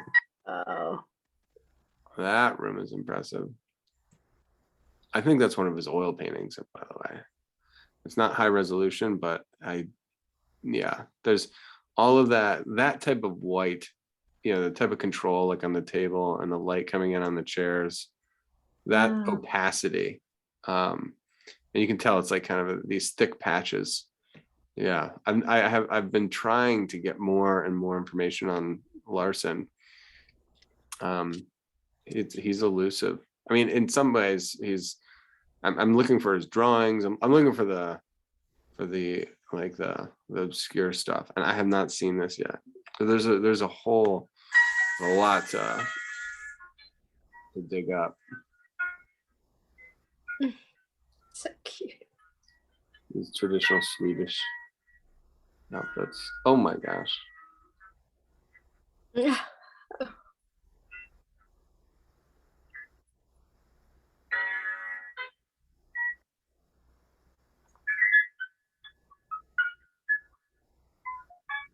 Wow.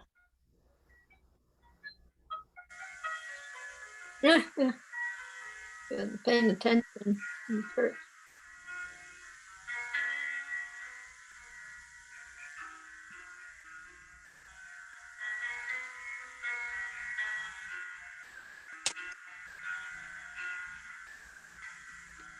That's nice.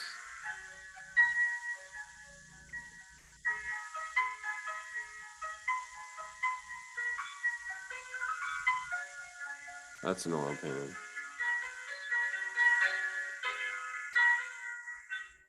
There's your chickens, Grace.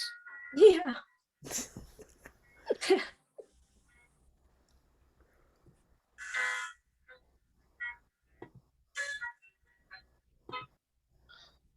There you go. Real free range. I love that grass that they're all hanging around in, and like the tail feathers down here are just like the grass. You know, the top. You know. Anyway, he uses the grass to make them all moving. Like they're all moving around. They don't hold still for a second. I guess they can I guess they roost. Yeah. But they're so active. Chickens. Yeah. And the cat in the front. Ha! Oh yeah.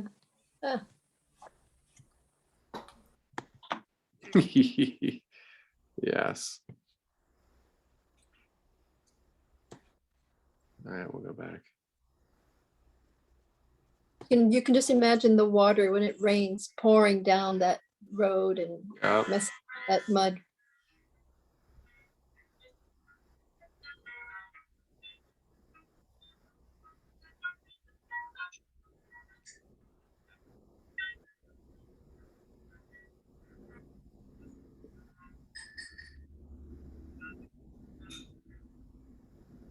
There's his dog. That was interesting having the figure study and I guess he just did everything in this house.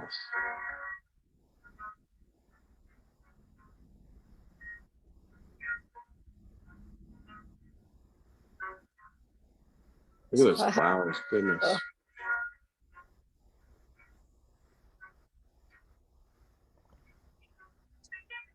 These are looking at like watercolor, right? What's that? Those were looking like more like watercolor. Yeah, last yeah. one. Whenever he's got like these kind of like harder edges, because the subtlety can't be expressed. Like watercolor is so soft, it's hard to just differentiate, and so he relies more heavily on the line. Yeah, so I'd say 90% of these are watercolor. It's just that these guys are just a genius.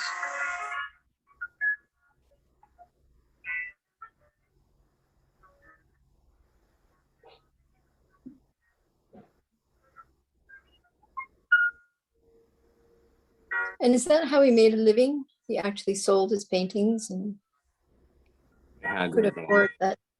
It had to have been. Yeah, I mean, or he could have been. I mean, it's either. Yeah, I think he had to have made it. That's why I want to find out more. I mean, I don't know if he already had money. You know, if they had if he had like another, like a family business, or what. I mean, I don't think you learn how to be like this rich in one generation. Like, I think it takes a couple generations to be able to have that deep of gardens, like that deep of knowledge about gardens, architecture, art, music, have built up like a big healthy system. Yeah. So I mean, it had to have been at least a couple hundred years. I mean, or else that's just, these traditional northern societies have just, they're just so well rooted in those principles that, what things weren't that different in 1650 as they were in 1850. You know what I mean? How much change really did happen over that time. I mean, I want to know. I want to know how this was done, like how it was possible that these works and this life existed. We need to study it because it looks like it's the way to be. I read that his wife's father gave them the house. Cool. Oh, And the apple blossoms. He maintained it and made the most of it. Yeah. And I wonder what that means. You know what I mean? Was it like a fully functioning estate? Did it come with a gardener? Did it come with a field hand? Did it come with the equestrian, like a stable hand? You know what I mean? Like, what is like that? It's getting a house, then is also getting a economy. Yeah. Those are two different things. Yeah, because obviously there were servants in some of those pictures. Yeah, and it seems like a lot of the servants were they feel as though they had their role, but were treated very much like family or whatever. I mean, it seemed like there's whatever is happening, it seems very healthy and congenial and very traditional. There's a lot of a lot of traditional values. It seems like it's coming through. That looks like my niece.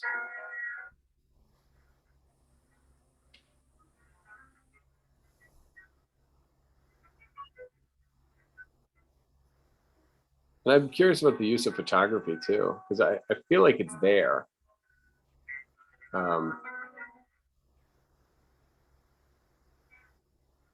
But definitely done right. Oh, his own parents were extremely poor, and his childhood was not happy. So he class jumped. And so his family was poor and he married up?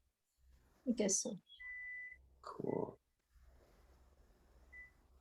Doesn't take away from how capable. I mean, unbelievable mind.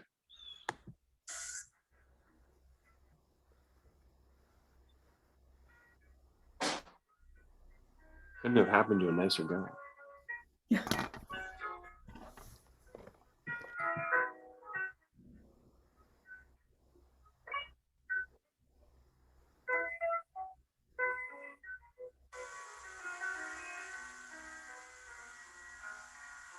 Yeah, that one felt, doesn't, do you pick up a little like Maxfield Parrish in here?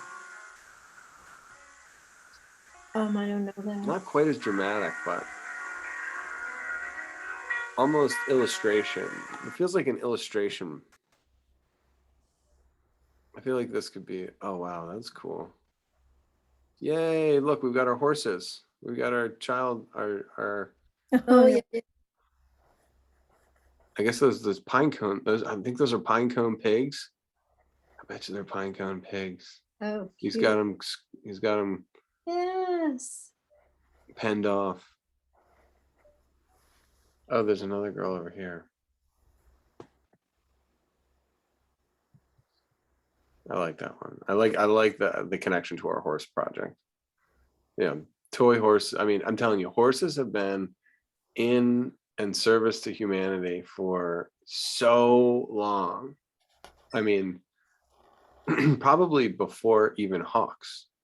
I mean, the relationship between man and horse is just an incredible. I mean, I think that the horses have evolved probably to better accommodate like men riding. I mean, I bet you their actual bone structure has changed because we've been riding them for thousands and thousands of years. First mode, anyway, and those ideals get passed on through toys.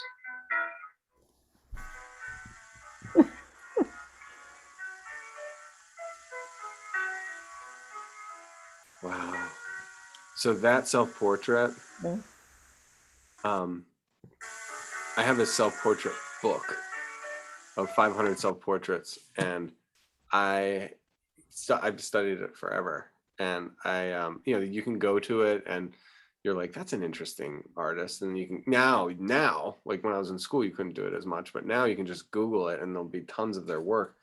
I haven't done it in a while because I actually don't know where the book is.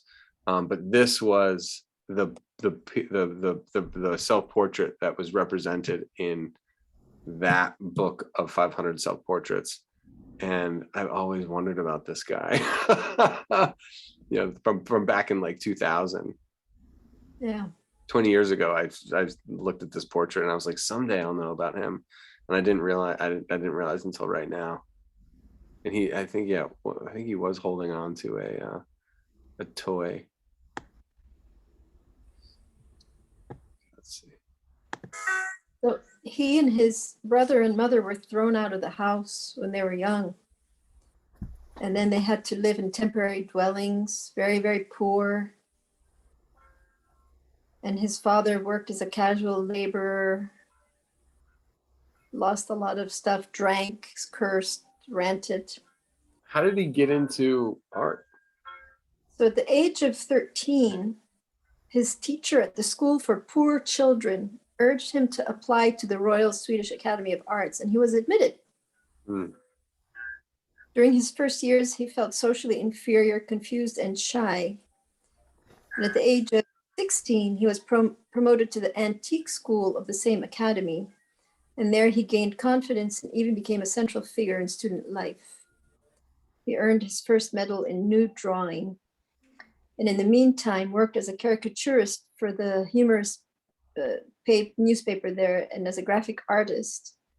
And his annual wages were sufficient to allow him to help support his parents financially. Wow. Then he moved to Paris. What year was that? 1877. Wow, great time. Where he To spent move to several Paris. Yeah, but he spent several frustrating years as a hardworking artist without any success. And after spending 2 summers in Barbizon, the refuge of the plein air painters, he settled down with his Swedish painter colleagues in a Scandinavian colony outside Paris. And it was there that he met artist Karin Vergu, who soon became his wife. And this was the turning point in his life. Wow. That's What where year? he- What year did he meet her? 1882. And when was he born?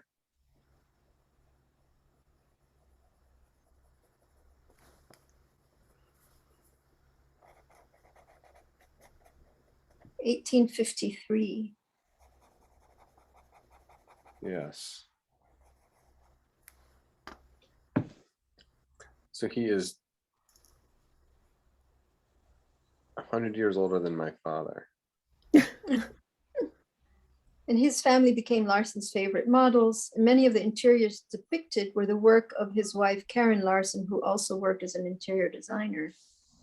Nice. That explains that.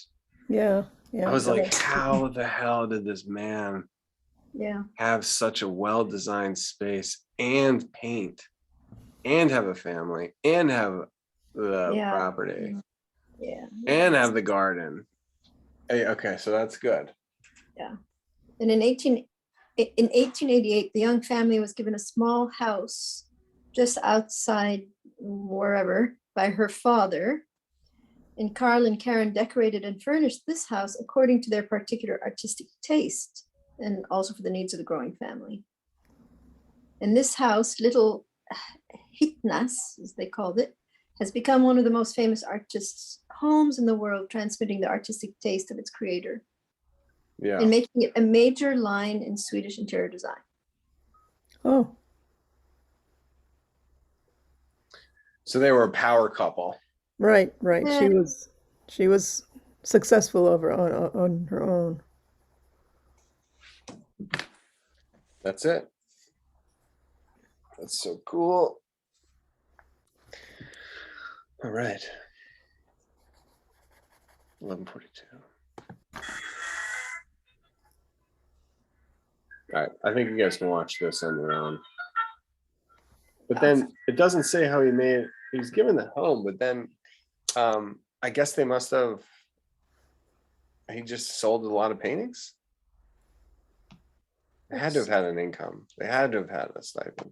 So Larson's popularity increased considerably with the development of color reproduction technology in the 1890s, when the Swedish publisher Bonnier published books written and illustrated by Larson.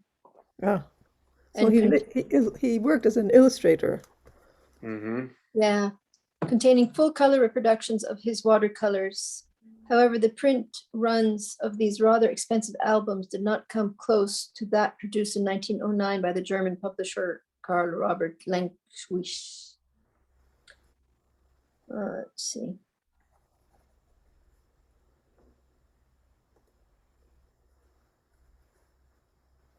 So he made it by selling paintings. Yeah. So I mean, that's the other interesting component too. I mean, you didn't need. I'm sure you didn't need quite as much money But then as he you need now. And was if you have hired. a big chunk, He was hired, he had a steady income. yeah, He was get a hired by job, a publisher. Yeah, it wasn't like hit or miss. right? Interesting, very interesting.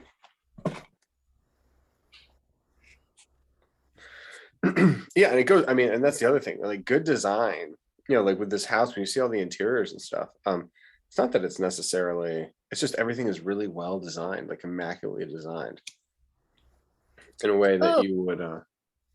So here's That you would another. expect to be very, it would be very expensive. But if you know how to do it, you do it yourself. What were we gonna say, Grace? Sorry. Just that one publisher chose to highlight his watercolors and drawings and immediately became one of the German publishing industry's best sellers of the year. 40,000 copies sold in 3 months. More than 40 print runs have been produced up to 2001, and Karl and Karen Larson declared themselves overwhelmed by such success. Nice. That was Oh, they got true. royalties. There it is.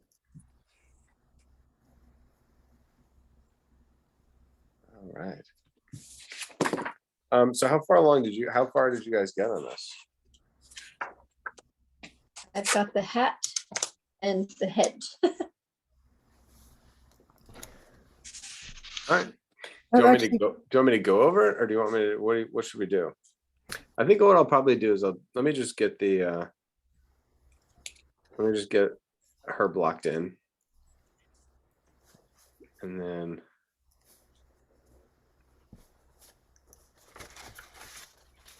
Okay, so this is the first interesting component. So her head is, you definitely see, like if you follow the braid, that's going to be the center line of the back of her head. And so we're seeing the side of her face. Then we're seeing also her torso. So we're seeing, just blocking out the rectangle. We're seeing more of her back on the left, and then you see her back and side on the right. So that block happens there. And then her hips are, there's a narrow waist that's beneath the fabric.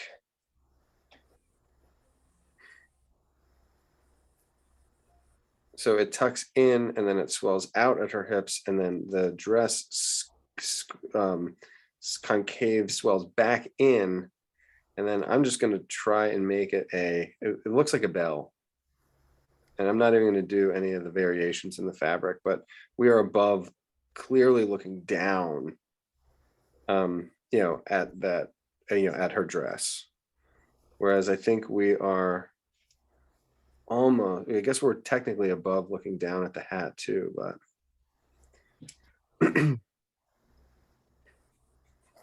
way more so on the dress. And then we'll start the arm at the connection of the sleeve. And you can actually follow the soft part of the fabric. When I say the soft part, I mean there's a sleeve below and then there's a sleeve above, but then there's this, you can see like the patchwork where the fabric is smooth and it leads you to the elbow. And that's I think that's kind of the anatomy of the arm. And we'll do the sleeve attachment on the other side. And you're not seeing any kind of anatomy through that fabric on the left. It's all shoulder poof. Oh yes. So that hits the elbow, and then you see the forearm come in, and then you see a little bit of the forefinger and where her thumb would be. So the back of her hand and her forefinger, then that's where nice. Okay, cool. So that's where the fishing pole comes out, and that's going to pass right through and come out her armpit on the other side.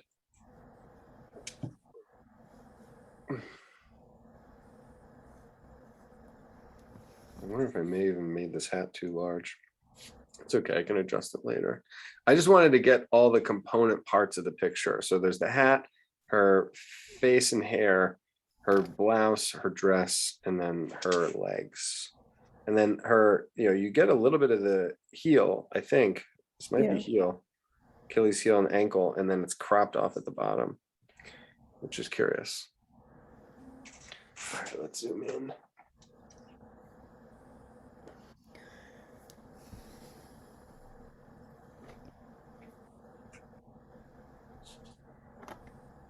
Grace, I know you've drawn this already, so maybe if there's anything that you know or you see, please let me know. 'Cause No, this I is just- Hat and head, that's it. what's that? I only did the hat and the back of her head, that's it. Okay, great. Right, that's what I mean. If there's anything in the hat that The you S see that- curve, the S curves are they're beautiful. so beautiful. Okay, so let's it's amazing. I don't even know where to start. There's a part of me that wants to start with that dominant S curve, Yeah. and this dominant S curve, is separating the the fabric that's on the top of the hat with the fabric that's on the bottom of the hat. So let's just do these two S curves, bottom and up, and then bottom and up. Oh, my pencil broke.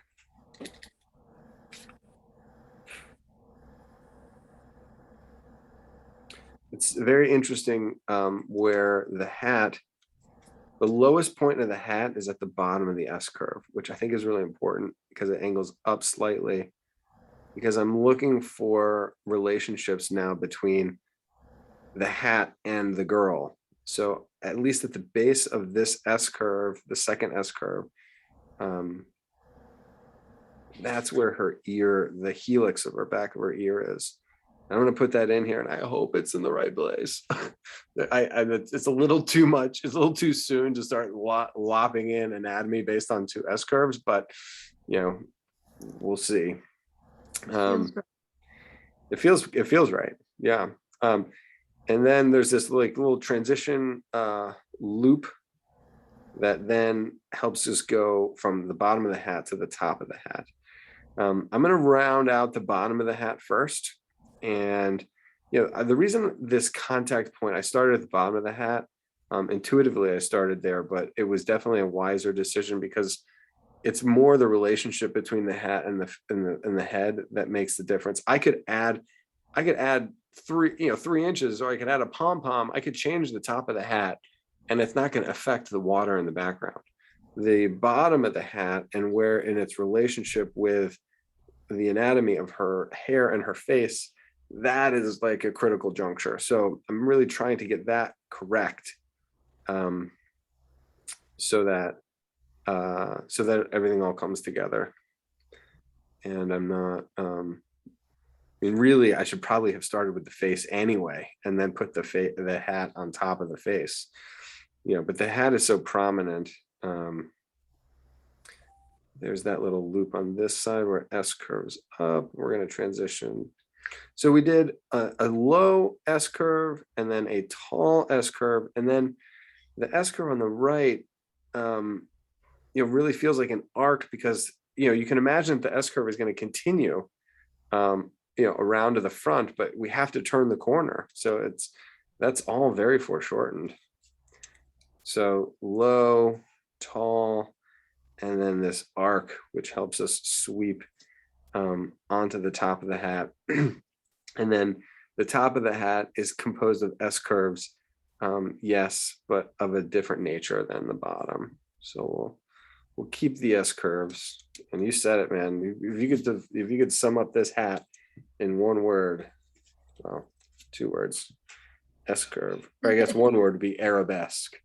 So we got this beautiful S curve, and then we got this arc. And I'm not concerned at this point whether it even reads, because the only thing that does matter is the relationship to the face. So these nice overlapping lines. He doesn't use passage. He does use passage often, but not in this case, probably because the hat is so close together. And he's got these passage lines up here, like where the grass doesn't connect, these little stipples. Yeah. That is a line of the distant, line on the beach or whatever, the shoreline. But it's so far away that all those marks are broken. So these lines are so close together that they connect. It's wonderful. It's wonderful to see. Okay, so the next set, so we've got the ear here, where we're looking at where the kind of like where the hair is going to spring from underneath the hat. And again, I'm hoping that my braid wound up being in the right position. So the way that the hat S curves and overlaps, and I think it would be classic Larson. I mean, I don't know, but he does these like, themes and variation. And so that watching the S curves of the hair kind of go, braid, he weaves the hat and the folds together in a similar way. And each one of those strands is basically composed of 2 S curves. And you can count them. And now the braid that ties the ponytail together is at a pretty harsh angle. And we'll see if that has anything to do, if that is an intentional angle. It seems to be a little bit counter to the angle of the hat. I'd say the angle of the hat does tilt down to the right. I'm only looking and anticipating this, the tilt and turn, because artists seem to do that over and over again, where there's the angle to the right, angle to the left, angle to the right, and then there's this tilting and from top to bottom to create this sense of movement. Now, if this is the angle of that braid, the shoulder seems to come at a very similar angle. So I'm looking at the collar. So her angle of her shoulders, her arm is lifted up. Look at the angle of her shoulders. From shoulder to shoulder, it is at an angle. And I think it is pretty close to the angle of the braid. So that echoes the direction of the shoulder. She looks like she might be lifting up the string. She might be, she's doing something with her hands, because she looks like she's holding the fishing pole with her elbow. Or she's just holding on. I mean, she could just be holding it. Who knows? But that shoulder does come up higher. Like, definitely. Higher on the right, lower on the left. And it gets low pretty quick. And there may be even a shift. Yeah, I think it's just because she's lifting her arm up. All right. So we got the helix that makes this little almost like a crescent moon shape. And then you have the anti-helix behind it, which is the bowl or the dish inside that ear. And that echoes behind that ear. And then we're going to get the dip in at the temples, and then it curves into the cheek. And then that cheek is cropped by her collar.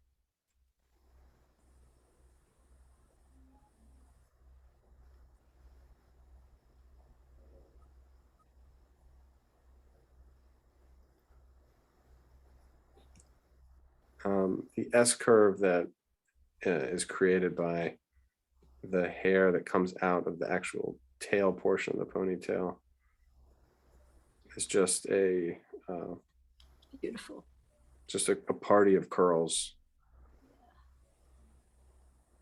And I think I'll probably stop there, and then we'll go back up and shore up the hat, because there's a part of me that thinks that I made the space between her hat and shoulder too small. I wonder what that's about. Did I do the shoulder at the wrong braid? I may have done the shoulder at the wrong braid.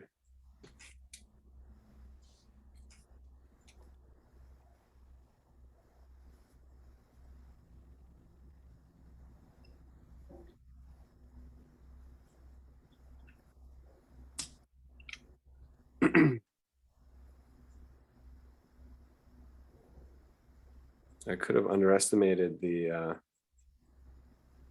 sprout of hair that comes underneath. No, I think I did that right. Maybe I just made the braid too short.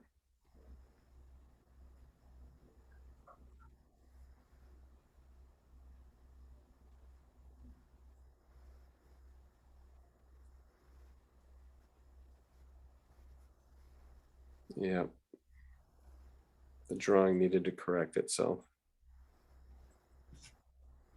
And had I started with the face and anchored the face and the cheek, and actually the ear, look, if you look up here, the ear makes an S curve this way, and then the cheek continues the S, makes an arc, Yeah. and the cheek continues the S. And then the hair comes out from there, countering both of them, which is pretty spectacular.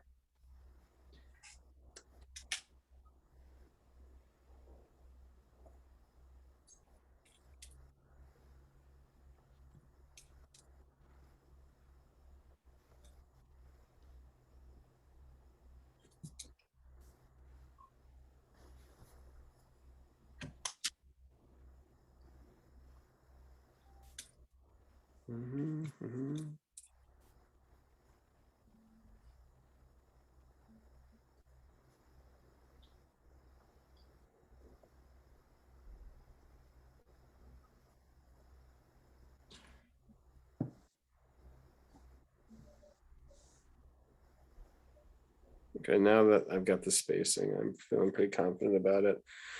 I'm gonna do what I think Larson, I think there's a really important component to his work that I'm going to continue to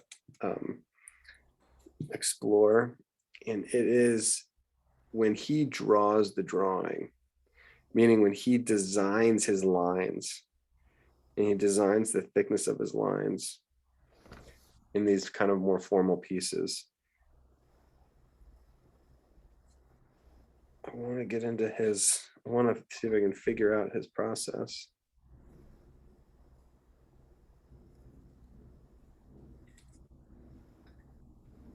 I mean, I know that he's good, but it'd be interesting to see you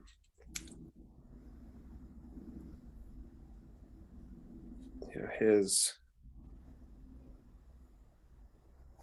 I'd like to see his actual drawings, you know, his sketchbook drawings. Because then you can make the jump from the sketch in terms of the concepts and the things that he's looking for versus the finished work, the finished pieces and what their look is. There you go. So I lifted that hat up a little bit. So just like the horse, you know, you sometimes you have to, there was a miscalculation. And so I lifted the hat to make room for the ear, and then I dropped the shoulder to make room for the rest of the head. So it was a little bit of both. Made the hat too low and simultaneously the shoulder too high.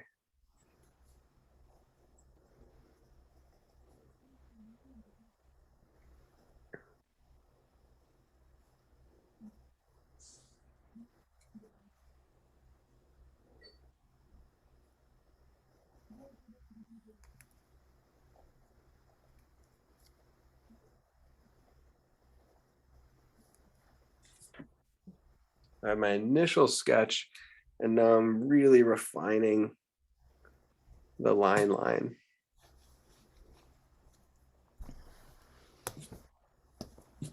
Attempting to figure out what he did.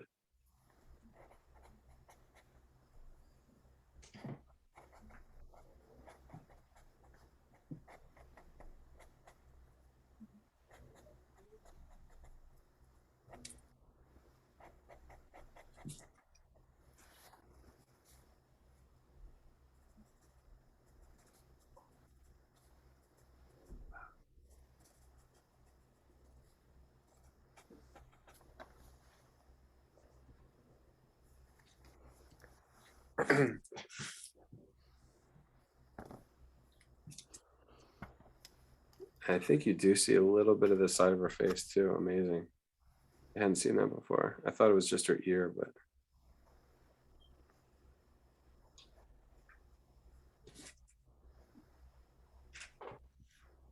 And oh, how color is important. It's really, I think I have it right, but I don't have, oh my God, there's a hawk outside. It's a red-tailed hawk. Hold on. Oh, nice.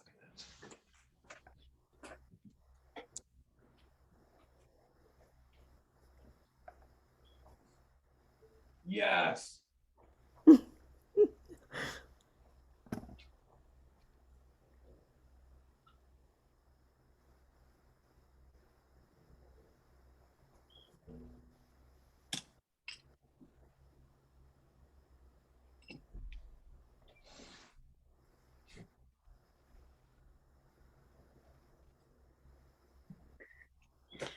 There's two of them out there screaming at each other. You know, in movies when you hear like the screeching eagle, you know, like the eagle flies, and it like eagles don't make that sound. Red tail, can you hear it by the way? Oh yeah. Have you been hearing it? Like, have you heard it on the Zoom? I just heard it a little bit. There, I just heard it again. Okay, cool. Yeah. There's two of them. One, I haven't seen the second one, but I heard the second one. He's circling around.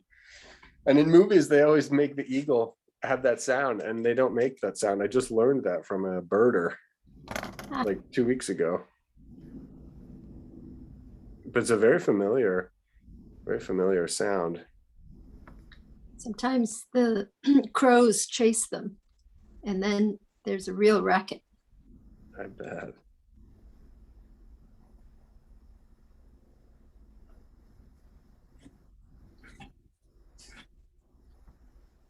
This guy is too much. He's so fun. And so then I guess he inks it. So he's Oh, I prepping see. it. The Yeah. other thing that is interesting is that he really was at this moment where he was, where modern style prints were becoming relatively inexpensive. And he was prepping all of his work for printmaking, which I think is a paradigm that illustrators have, where they're anticipating. It's just like drawing in any kind. If you're drawing for a painting, you're making the drawing anticipating the painting phase. And you would say the same thing for sculpture or whatever. He was making his art in anticipation for the print phase, which I think does ultimately affect the look and why he needs to be so dependent on line and that type of like high contrast line work. So,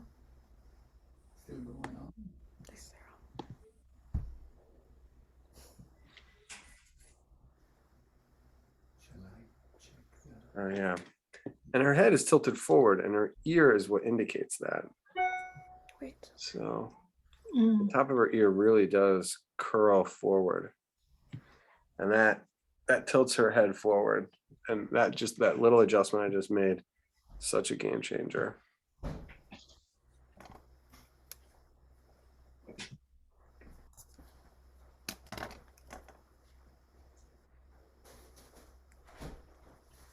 It's an interesting time.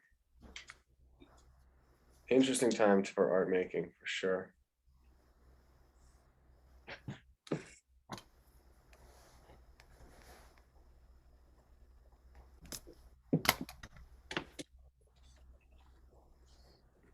All right, party people. I think that's it. Can I see what if you guys got the hat? I would like to continue this, but I don't know. There's so much every week. We could Yeah, I know. have a class. I mean, I will eventually have a class every day. Or this happens every, because I mean, this content is 12 hours old. I mean, the last two pieces at least. Well, I shouldn't say that. Okay, here's my head. I've been dreaming about I taught a little bit of the horse, but I've been dreaming about the boxer for years. So You see maybe my one head? day in 12 years. All right, stop the share. Let me see on here, Grace. Ooh, yes, beautiful. Yeah, that's really getting there. Yep. Oh yeah. So her right shoulder, that looks straight across. On whose? On Grace's. Yes. Grace, okay. do you see my pointer? No. No. You don't see my stylist on the screen? Okay. No, we see you. Great. All right. So her right shoulder, Okay. Grace, Yes. her trapezius. So basically both of your trapezius is going straight on both sides. And it might be angled a little bit. And yes, it needs to be angled, but trapezius is a rainbow. It's an arc. Okay. And so so this is for Grace.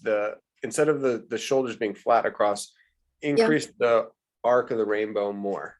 Okay. From one poof to the other poof. And Sure. the shoulder goes up, Yeah, I see that. goes across, and then back down again. Okay, that's my only suggestion. Everything else is gorgeous. Definitely see Yeah. that. Okay. All right, Adele, let's see what yours is. Please, Pam. Yeah. Oh, she's cute. Great. Yeah, it looks awesome. I think the same thing would be true for me. Perhaps we either need to go in lighter with pencil Mhm. and then come in with a very fine tip pen, or come in with a sharper pencil tip. Like the line work is what we both explored, and it just, his is, if you can imagine, like maybe our line is this thick, his line is this thick. Mm. Does that make sense? Yeah. Yeah, So his either really- we make the drawing larger so that our line stays the same, but the image becomes twice as big, Mhm. or we use to keep the drawing the same size, and then the line becomes thinner. Mhm. Mhm. I think that's all I mean, conceptually, everything is all there. But my lines are too thick. Yeah. Yeah. And like the head feels a little bit small for the hat, but like I said, it doesn't matter. The head needs to be relative to the head, and the hat can be, you can have a big hat, a small hat. I mean, that hat is huge. I mean, It's you very imagine a child wearing a hat like that nowadays, it's like it came out this side. I mean, Yeah. I was gauging it to the width of her shoulders, and the hat is almost as wide as her shoulders. I know. You know? The hat is even wider, perhaps, It than the is wider, sleeve, yeah. where the sleeve contact point is. Yeah. That's hilarious. Okay. Right. Well, hopefully that was a good day. It was a little Oh, yeah. disjointed, Yeah. but there's definitely No, art was made. Great. Concepts Yeah. were learned. All right, I will send out an email about when we're going to finish that Van Gogh. If you choose to join, that's great. If not, no pressure.